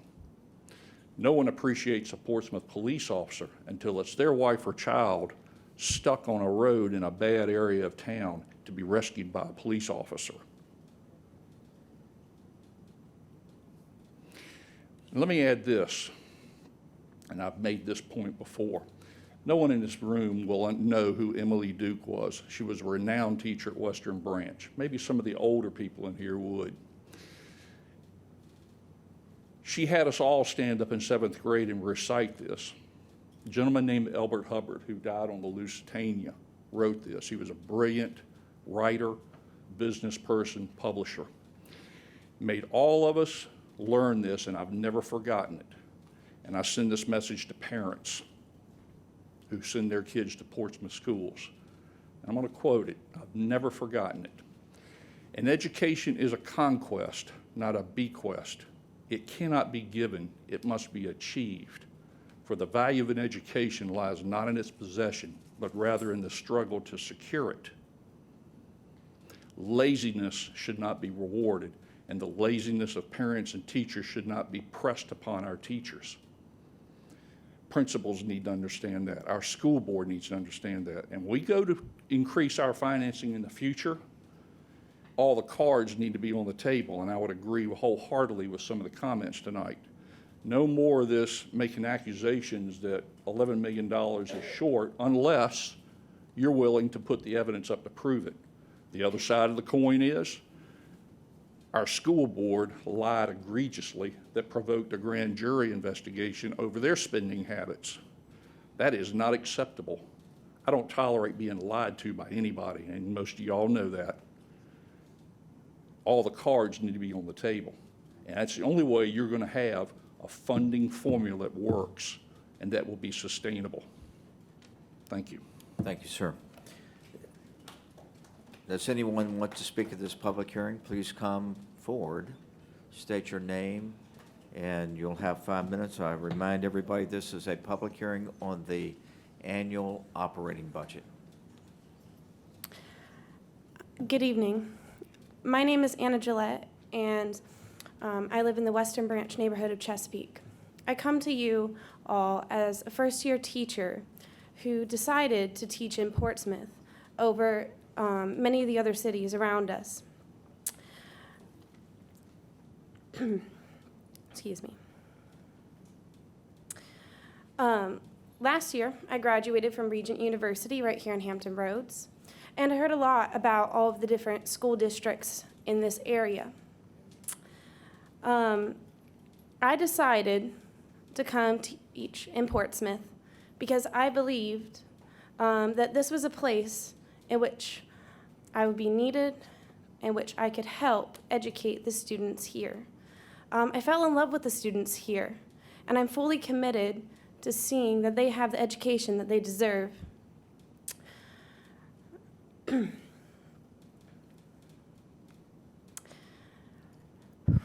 Sorry. Portsmouth caught my eye at first, as I saw that it was a city that was competitive as far as pay goes to the other cities around us. When I graduated Regent, I understood that there are many fewer graduates coming into public education than there are. There are not enough graduates coming into public education because there are more people retiring than there are graduating. And this gave me the understanding that as a new teacher, I could choose the school district that I wanted to work in and the school I wanted to work in. When I got to Portsmouth, I realized that I did not have all of the resources to teach the way that I was taught to teach when I went to college.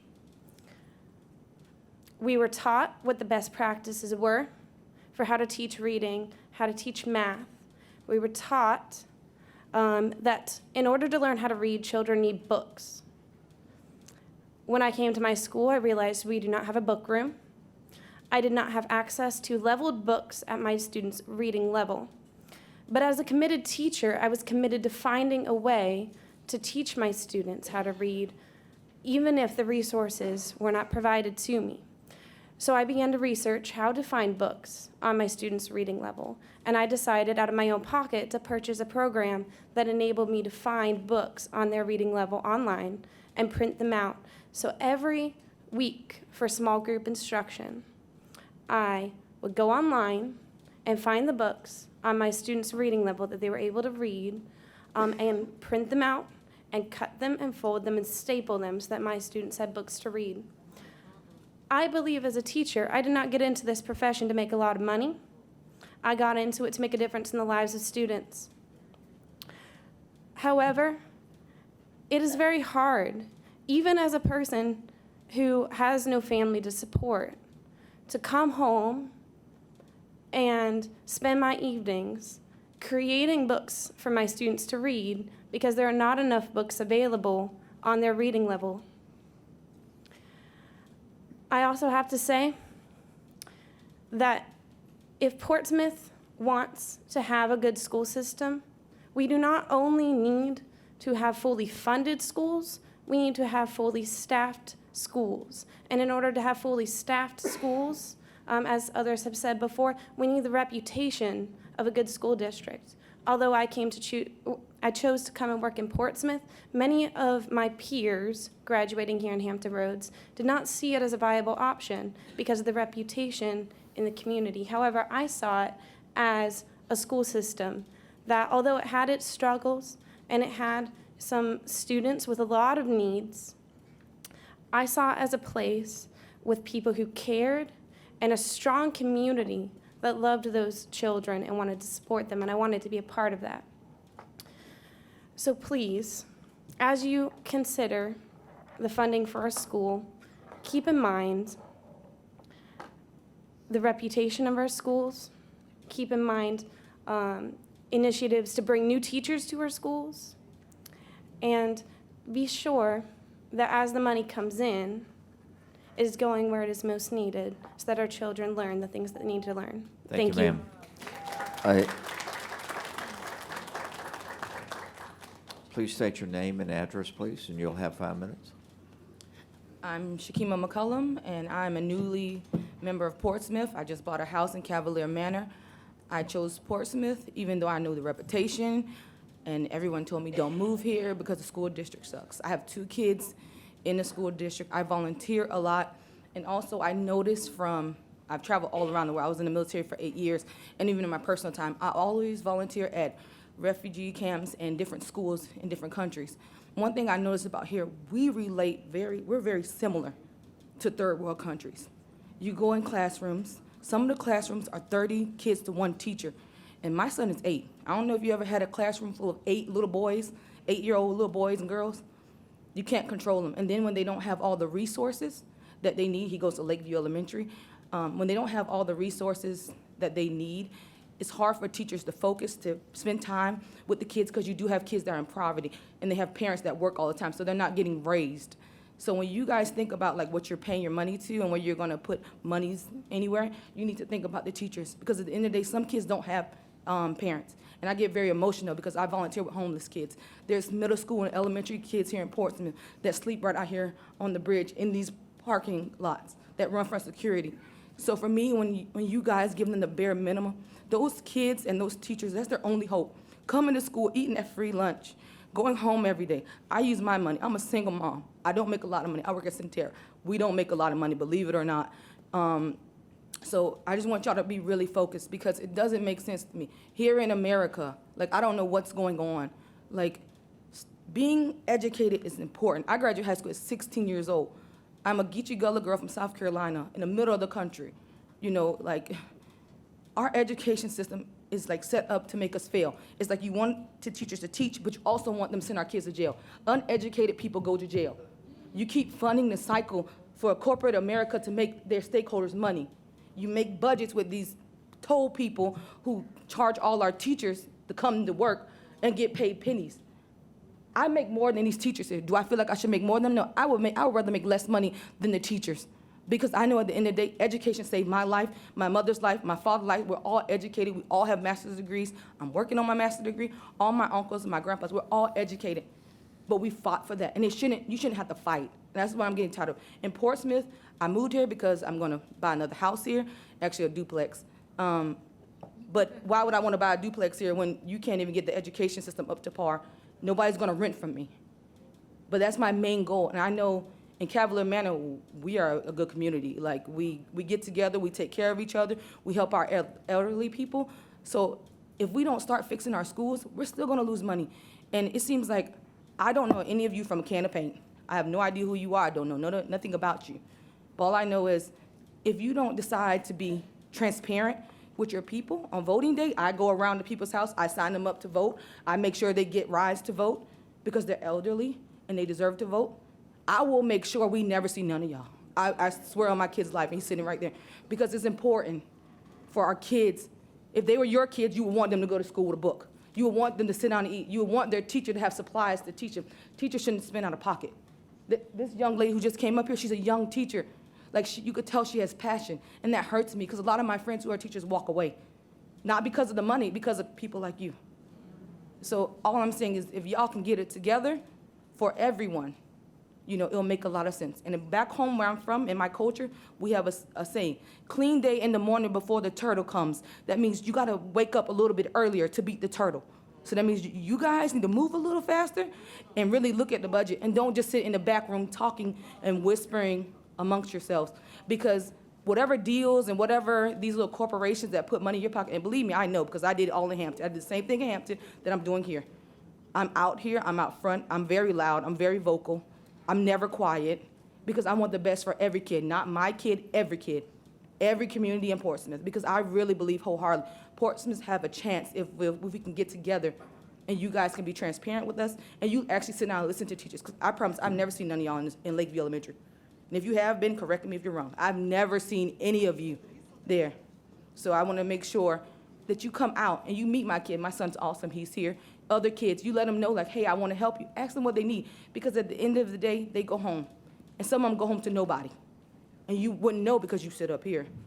And the teachers wouldn't know because some of them, they don't tell the teacher. So the teacher's only doing what they can see. And all I'm asking you is just be transparent, spend the money correctly, please, and don't allow outside entities to control how you vote and what you decide to do for us. Thank you. Thank you, ma'am. Is there any other speakers that would like to speak? Please come to the lectern. You'll have 5 minutes.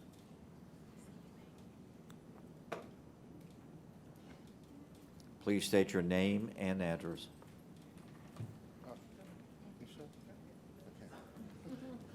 Yes, sir. Good evening. Mr. Mayor, Madam Vice Mayor, other members of council, good evening. My name is Ed Brown.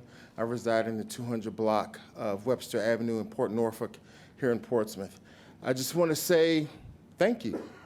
You got it right.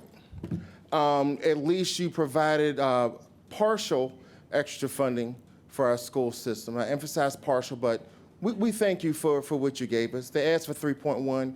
You provided 2.6, but we appreciate that.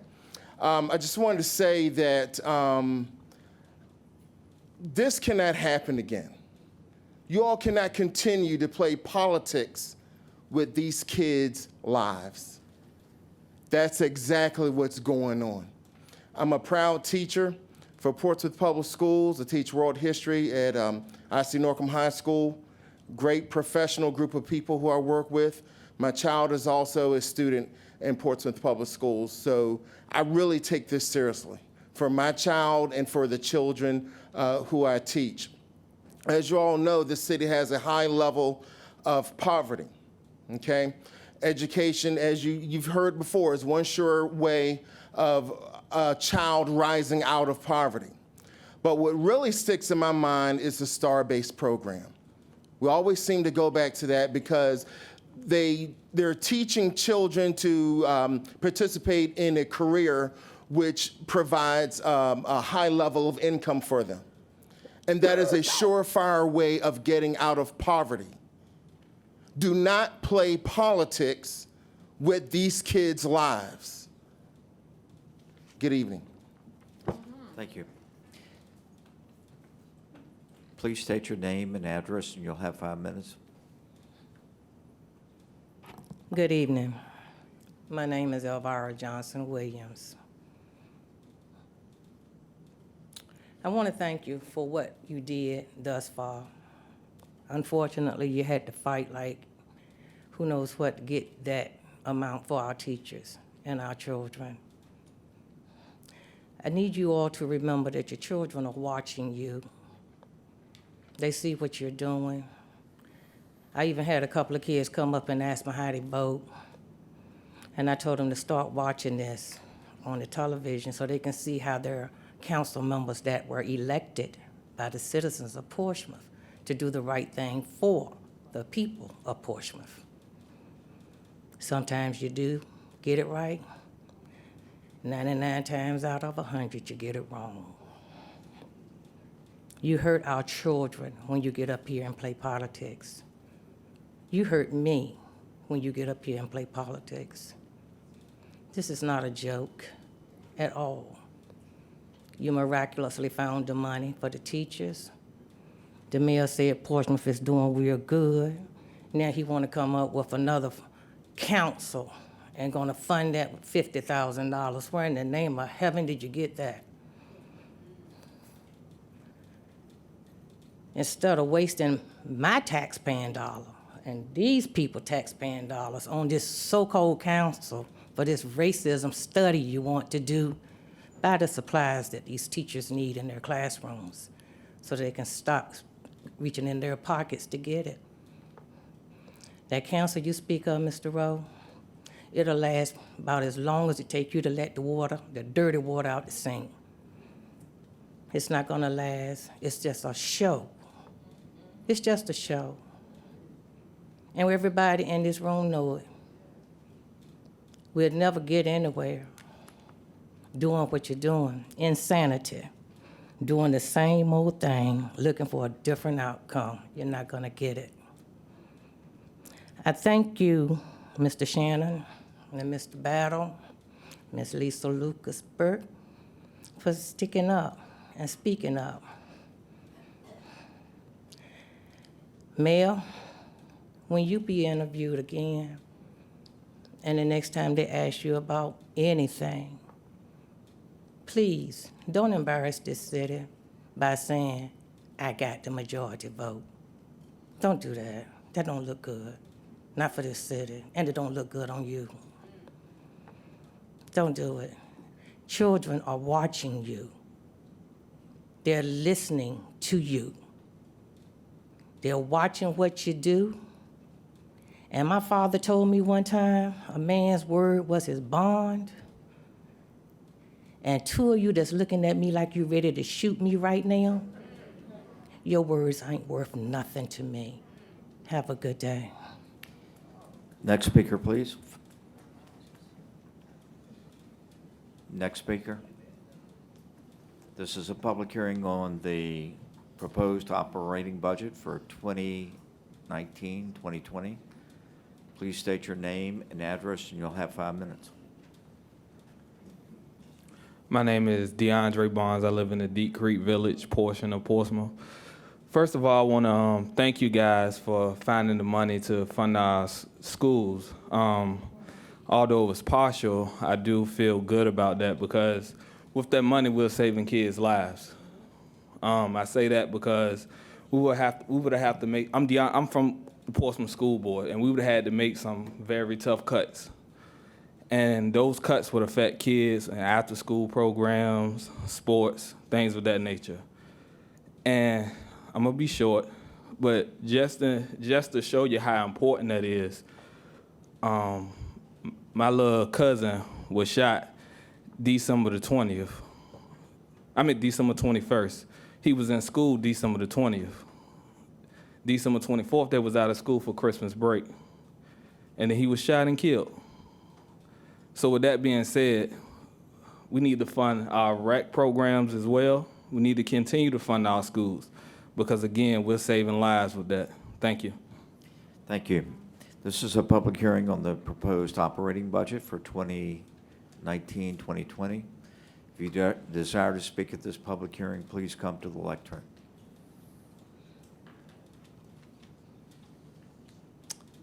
Any other speakers? Seeing none, I'll declare this public hearing closed, and we'll go to the next public hearing, which is item 19-162B. And Madam City Clerk, will you read the caption for that public hearing? Yes, sir. Public hearing on the recommended 2020-2024 capital improvement program.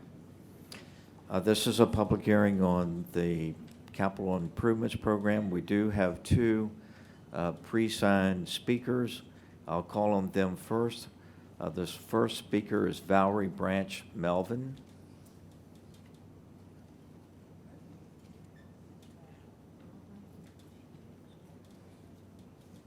Valerie Branch Melvin. Our next speaker is Donna Sy. And ma'am, you have 5 minutes.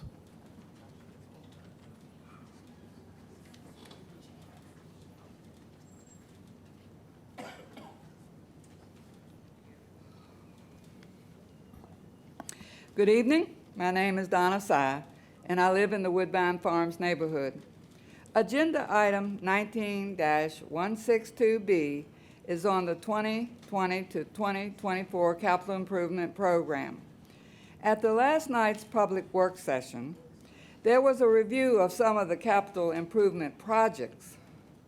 In the proposed budget book, there are 126 pages with a comprehensive description of each project.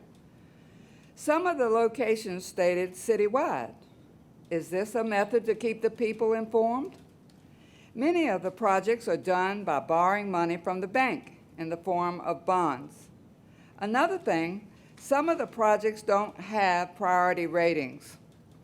The way the information was presented showed favoritism to the council and not to the public. The presenter gave page numbers to the budget book for the elected and appointed to be privileged to see the exact details, not the people. Where is the lifelong learning implemented? Where is the different learning styles implemented? The next thing that I saw on the capital improvement page 14-66 was regarding the new middle school information. At the public work session on April the 9th, this was the information.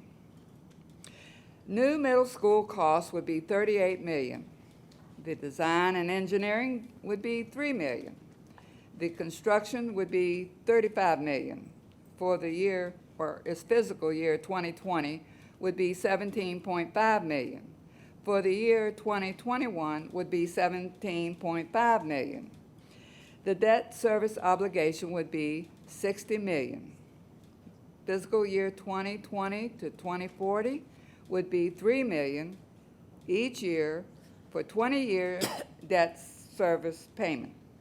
In the proposed budget, page 14-66, it reads, program funding, $20,500,000, appropriated to date, $3 million, fiscal year 2020 through 2023, $0, for the fiscal year 2024, $17.5 million. The design from 717 to 623 would be $3 million. Construction from 719 to 624 would be $17,500,000, and the total would be $20,500,000. Funded with GO bonds. The future bond issuance would be $20,500,000. So let's get the information corrected, please. You are spending our money without our consent. Another issue is the money being spent on the sportsplex. I've already addressed that.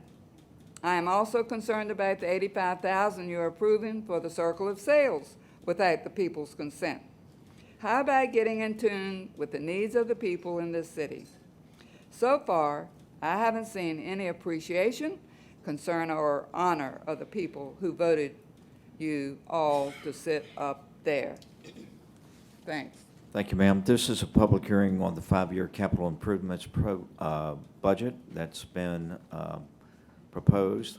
It's actually the 2020-2024 capital improvements program. If you desire to speak, please come to the lectern, state your name and address, and you'll have 5 minutes. Anyone desiring to speak at this public hearing? Seeing none, I declare this public hearing closed. We'll go to our next public hearing, which is our last, and that's item 19-162C. And Madam Clerk, would you read the caption of the public hearing, please? Yes, sir. Public hearing on proposed changes to rates and levies for the fiscal year ending June 30th, 2020. I declare this public hearing open, and we have one registered speaker, Mark Yotrowski, and sir, you have 5 minutes. Good evening again, Mr. Mayor, honorable members of council, and fellow interested parties. I learned something from council members Lisa Lucas Burke and Nathan Clark last night. And I thank them for bringing some interesting information to the public attention. I never credited the meal tax with being such a revenue raiser. I did not realize that as of last year, we collected a little over $8 million in meal taxes. And I'm not a fan of meal taxes because they fall unequally on people at the lower end of the economic spectrum. So, for example, somebody who eats out often will have more exposure to it than somebody who eats out infrequently. And people with large families who are going to McDonald's or Chick-fil-A will end up being more heavily taxed than those who go out infrequently. Sorry. So that's problematic because I believe the taxes are best when they tax on ability to pay. But there is some amazing revenue potential in the meal tax. And I might at some point in the future be amenable to rounding it up from 6.5% to 7%, which would not be overly burdensome at one pop, but it would bring in about $650,000 in additional revenue, which might be needed for a worthwhile project. It might be needed in a future year to help fund the school system. So I've had my attitude adjusted on that particular tax as long as it's not overdone. There is a law of diminishing returns. If you raise it too high, you will make us non-competitive, and we don't need to be non-competitive with surrounding jurisdictions. We have enough surrounding us that we don't want to be at a competitive disadvantage. The other tax that I believe is underused is the boat tax. It has always seemed inequitable to me that boat owners should pay 50 cents per hundred when RV owners pay $1.50 per hundred. There should be a parity between those two types of vehicles. I consider them both recreational. I know there are a small number of people who live on their boats. There ought to be some sort of method to make allowance for that if that's a single point of residency. But otherwise, I believe that they should be on a par with the recreational vehicle tax. Thank you very much. Thank you, sir. This is a public hearing on the proposed changes to rates and levies, tax rates and fees for the next fiscal year. Anybody desiring to speak at this public hearing, please come to the lectern. Please state your name and address, and you'll have 5 minutes. Mayor, Vice Mayor, City Council, I'm speaking in opposition to this because last night when it was discussed, when they talked about the schools and they were going to take it out of the rainy day fund, as it's called, and then all of a sudden, miraculously, the manager came up with the money in other sources, which is great. But the problem we have is there's other sources that they could fund what we've asked for.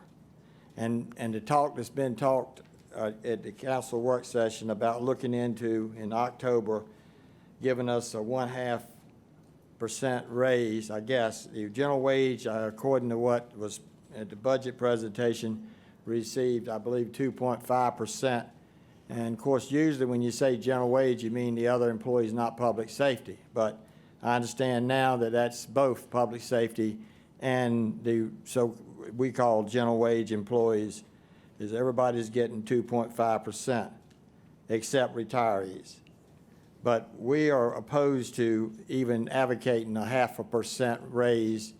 And I just went over that. The handout that you got in the work session tells you what 1% would do for a widder that makes $10,000. That's $100 a year. Sir, this is on tax rates and fees, not Yes, on- and I'm speaking to tax rates and fees.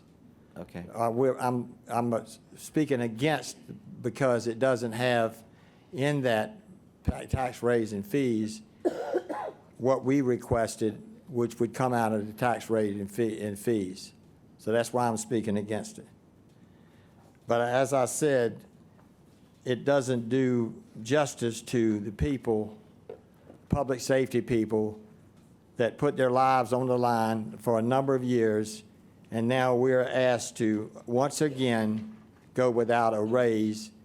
And we've asked for a simple raise. Sir, we've had the public hearing on the budget. This is on the tax rates and fees. And I'm please- speaking on the tax rate and fees. It's in, what I'm speaking about is the tax rate and fees is not there to cover our request, which is $100 a month in reference to what has been proposed or been talked about of a 0.5%. That's why I'm speaking on this item, because it has to do with tax rates and fees, which that's where it would come from. Our item that we asked for would come from tax rate and fees, I guess. I don't know where else it would come from, if not the general budget.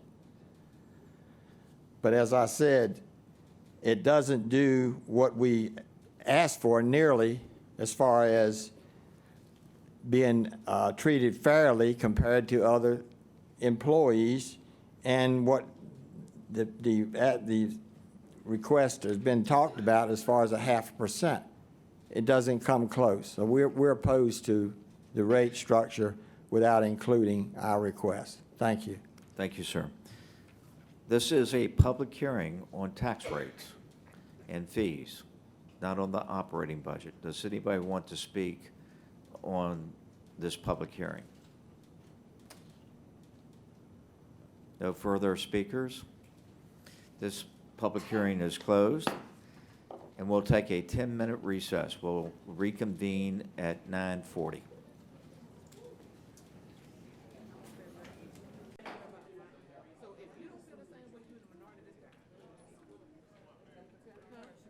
City Council will come back to order. We're at agenda item 19-141, use permit. And Madam Clerk, would you read the caption of the resolution? Yes, sir.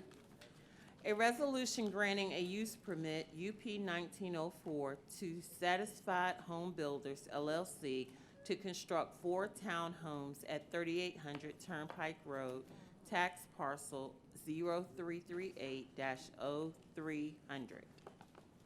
This matter is on its second reading so that we can consider it. Is there a motion to adopt? Move to adopt. Second. We have a motion that's been duly made and seconded to adopt. Any discussion on the motion? Ready for the question? All in favor of the motion, please vote yes. Opposed, no. And Madam Clerk, that motion carries. Yes, sir. We come to the city manager's report, item 19-163, the consideration of the adoption of a certain ordinance. And would you read the caption of the ordinance, please, ma'am? Yes, sir. An ordinance accepting Virginia Help Eliminate Auto Theft, HEAT, grant funds in the amount of $2,000 from the Virginia State Police and appropriating said amount in the FY 2019 grants fund for use by the Portsmouth Police Department. So that we can consider this matter, is there a motion to adopt? Move for adoption. We have a motion that's been duly made to adopt and it's been seconded. Any discussion on the motion? Ready for the question? All in favor of the motion, which is to adopt the the ordinance, please vote yes. Opposed, no. And Madam Clerk, that motion carries. Yes, sir. Which brings us to item 19-164, the consideration of the adoption of another ordinance. Would you read the caption of the ordinance, please? Yes, sir. An ordinance accepting funding from the United States Department of Agriculture through the Virginia Department of Social Services in the amount of $24,763.84 and appropriating said amount in the FY 2019 Social Services Fund for the Alleviate SNAP Employment and Training Pilot Project. So that we can consider this matter, is there a motion to adopt? Second. We have a motion to adopt the ordinance. Any discussion on this motion that's been made and seconded? Ready for the question? All in favor of the motion, please vote yes. Opposed, no. Madam Clerk, that motion carries. Yes, sir. Item 19-165, which is the consideration of another ordinance. And would you read the caption of that ordinance, please? Yes, sir. An ordinance accepting Virginia Litter Prevention and Recycling Program grant funds in the amount of $15,738 from the Virginia Department of Environmental Quality and appropriating said amount in the FY 2019 grants fund for use by the Divisions of Stormwater and Waste Management for education and outreach. So we can consider this matter. Is there a motion to adopt this ordinance? Second. Any discussion on this motion? We're ready for the question. All in favor of the motion, please vote yes. Opposed, no. And Madam Clerk, that motion carries. Yes, sir. And item 19-166 is our next item, which is the consideration of the adoption of a certain resolution. Would you read the caption of the resolution, please? Yes, sir. A resolution affirming the City of Portsmouth's commitment to fund the locality share of projects under agreement with the Virginia Department of Transportation and providing signature authority. So that we can consider this matter, is there a motion to adopt this resolution? Move for adoption. Second. Any discussion on this motion, which is to adopt the resolution? Ready for the question? All in favor of the motion, please vote yes. Opposed, no. And Madam Clerk, that motion carries. Yes, sir. Which brings us to item 19-167, which is the adoption of a certain resolution. Would you read the caption of that resolution, please? Yes, sir. A resolution approving a master agreement for regional economic development with the Hampton Roads Economic Development Alliance and the other localities of Hampton Roads. So that we can consider this matter, is there a motion to adopt the resolution? Hold on. We have a motion that's been duly made, and we do have one speaker, and that's Mark Yodalgi Yotrowski. Good evening, Mr. Mayor, honorable members of council, and fellow interested parties. I'm going to sound either like a lunatic or like Cassandra, the Trojan princess who was dragged off by a sea monster. She was cursed by the gods with having to tell the truth and having nobody believe her. I would be in favor of this particular resolution if it were 30 years earlier. If we still had within our hands the ability to arrest cataclysmic climate change. But I believe if you're going to adopt this resolution, you need to do so with full disclosure. And that disclosure is that as the temperature, the mean temperature on planet Earth, rises to a level 3 degrees centigrade or 5 degrees Fahrenheit above what it was at the beginning of the Industrial Revolution 250 years ago, all the surface ice on this planet will melt. And the level of the oceans globally will achieve a level 80 feet above where they are today. This particular, the research that went into that particular claim was done 30 years ago. And they said we have until 2035 to stop this temperature rise. Meanwhile, the U.S. has been withdrawn from the Paris Accords, and we continue to burn fossil fuels. We're running the Atlantic Coast Pipeline through Hampton Roads so we can bring fracked gas to more industrial users. And the inevitable outcome of this is that the North Polar ice cap and the South Polar ice, because Antarctica is a continent, so it's not an ice cap, will eventually melt. Now, the problem is the science is not that exact. It could be 30 years, it could be 15 years, it could be the end of the century, but we're really not sure. We don't know if it's going to occur gradually or if there's going to be a cascade effect once the tipping point has been reached. So what we actually should be doing, if we're not going to make an all-out effort to arrest the release of greenhouse gases and to reverse the concentrations of greenhouse gases that have already occurred, is to tell every potential future resident and every potential business that their time horizon here before they need an ARC is 15 to maybe 100 years. We don't have that certainty. We should not be telling people, come here, it's a great place to do business. Maybe for houseboats, but not for somebody who wants to build a factory that's going to endure for a number of decades. So that's my quandary, and I leave you with that. Thank you very much. Thank you, sir. Any discussion by council on this motion, which is to adopt? Hearing none, ready for the question. All in favor of the motion, please vote yes. Opposed, no. Madam Clerk, that motion carries.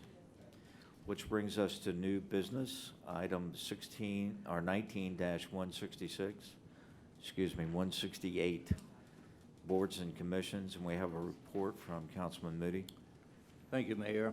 Mayor, I move that the following reappointments and appointments be approved. Reappointments, Wetlands Board, Jennifer Monument. Reappointment, Portsmouth Port and Industrial Commission, Ned Barham. Appointments, Behavioral Health Care Services Advisory Board, Charlene Chavis. Sean Prince. Board of Zoning Appeals, James Seagraves. Community Criminal Justice Board, the Honorable Diane Griffin. Downtown Design Committee, Teresa Saunders Smith. History Commission, Latoya Haight. Dr. Richard Giss. Regina Humphrey. Jason Fox. Housing Board of Adjustments and Appeals, Ambiki Bolden. Law Library Board, the Honorable Diane Griffin. Library Board, Amira Bethea, Paula Nicholson. That does it, Mayor. Is there a second to this? We have a motion to make these reappointments and appointments. Any discussion on the motion? Ready for the question. All in favor, please vote yes. Opposed, no. Madam Clerk, that motion carries. Our next item is 19-169, item submitted by council members. The chair recognizes Vice Mayor Lucas Burke. Thank you, Mayor. Council colleagues, city staff, and great citizens of Portsmouth. 2 months ago, during Black History Month, I highlighted the accomplishment of a few African Americans who achieved great successes and are the products of the city of Portsmouth. Last month, during Women's History Month, I highlighted just a few women who made great strides in our community and are products of the city of Portsmouth. During the month of March, when I should have been proud to highlight more successes of women, like our Delta Sigma Theta and Alpha Kappa Alpha sororities and Zeta Phi Beta sororities, teachers, licensed professionals, community leaders, and staff, I had to redirect with others to an outcry on what we believe to be an injustice and a travesty with the forced resignation of Police Chief Tanya Chapman. Today, we are still void of answers and dressed in black to reflect our mourning. If Chief Chapman has done nothing wrong but lost the confidence of her department, then perhaps someone needs to check the consciousness of the department. And until our Chief of Police, Tanya Chapman, is made whole, we will continue to be in mourning. As we embark on days ahead, my mind is puzzled that some members do not believe we have issues with race in our city, but feel we must do something to help those heal who have those racist issues. Is it real, or is it what we want to heal, or is it just another political move? For those who fail to see the racial divide caused by the forced resignation of our Chief of Police, Tanya Chapman, I am appalled by your inability to feel the sensitivity of this matter, and that alerts me to move with caution in my future conversations. With that in mind, I am pleased that we have decided to have more conversations before proceeding with a cultural harmony committee. As we conclude our budget hearings and move toward adoption of our 2019-2020 budget, I am pleased that the unanimous members of Portsmouth City Council who have opted to fund our Portsmouth Public Schools with the requested $2.6 million needed to raise the salaries of our hardworking teachers and staff. But I'm disheartened that it took us countless passionate speakers, 3 city council retreats, and the removal of non-agenda speakers to see increased funding as a priority.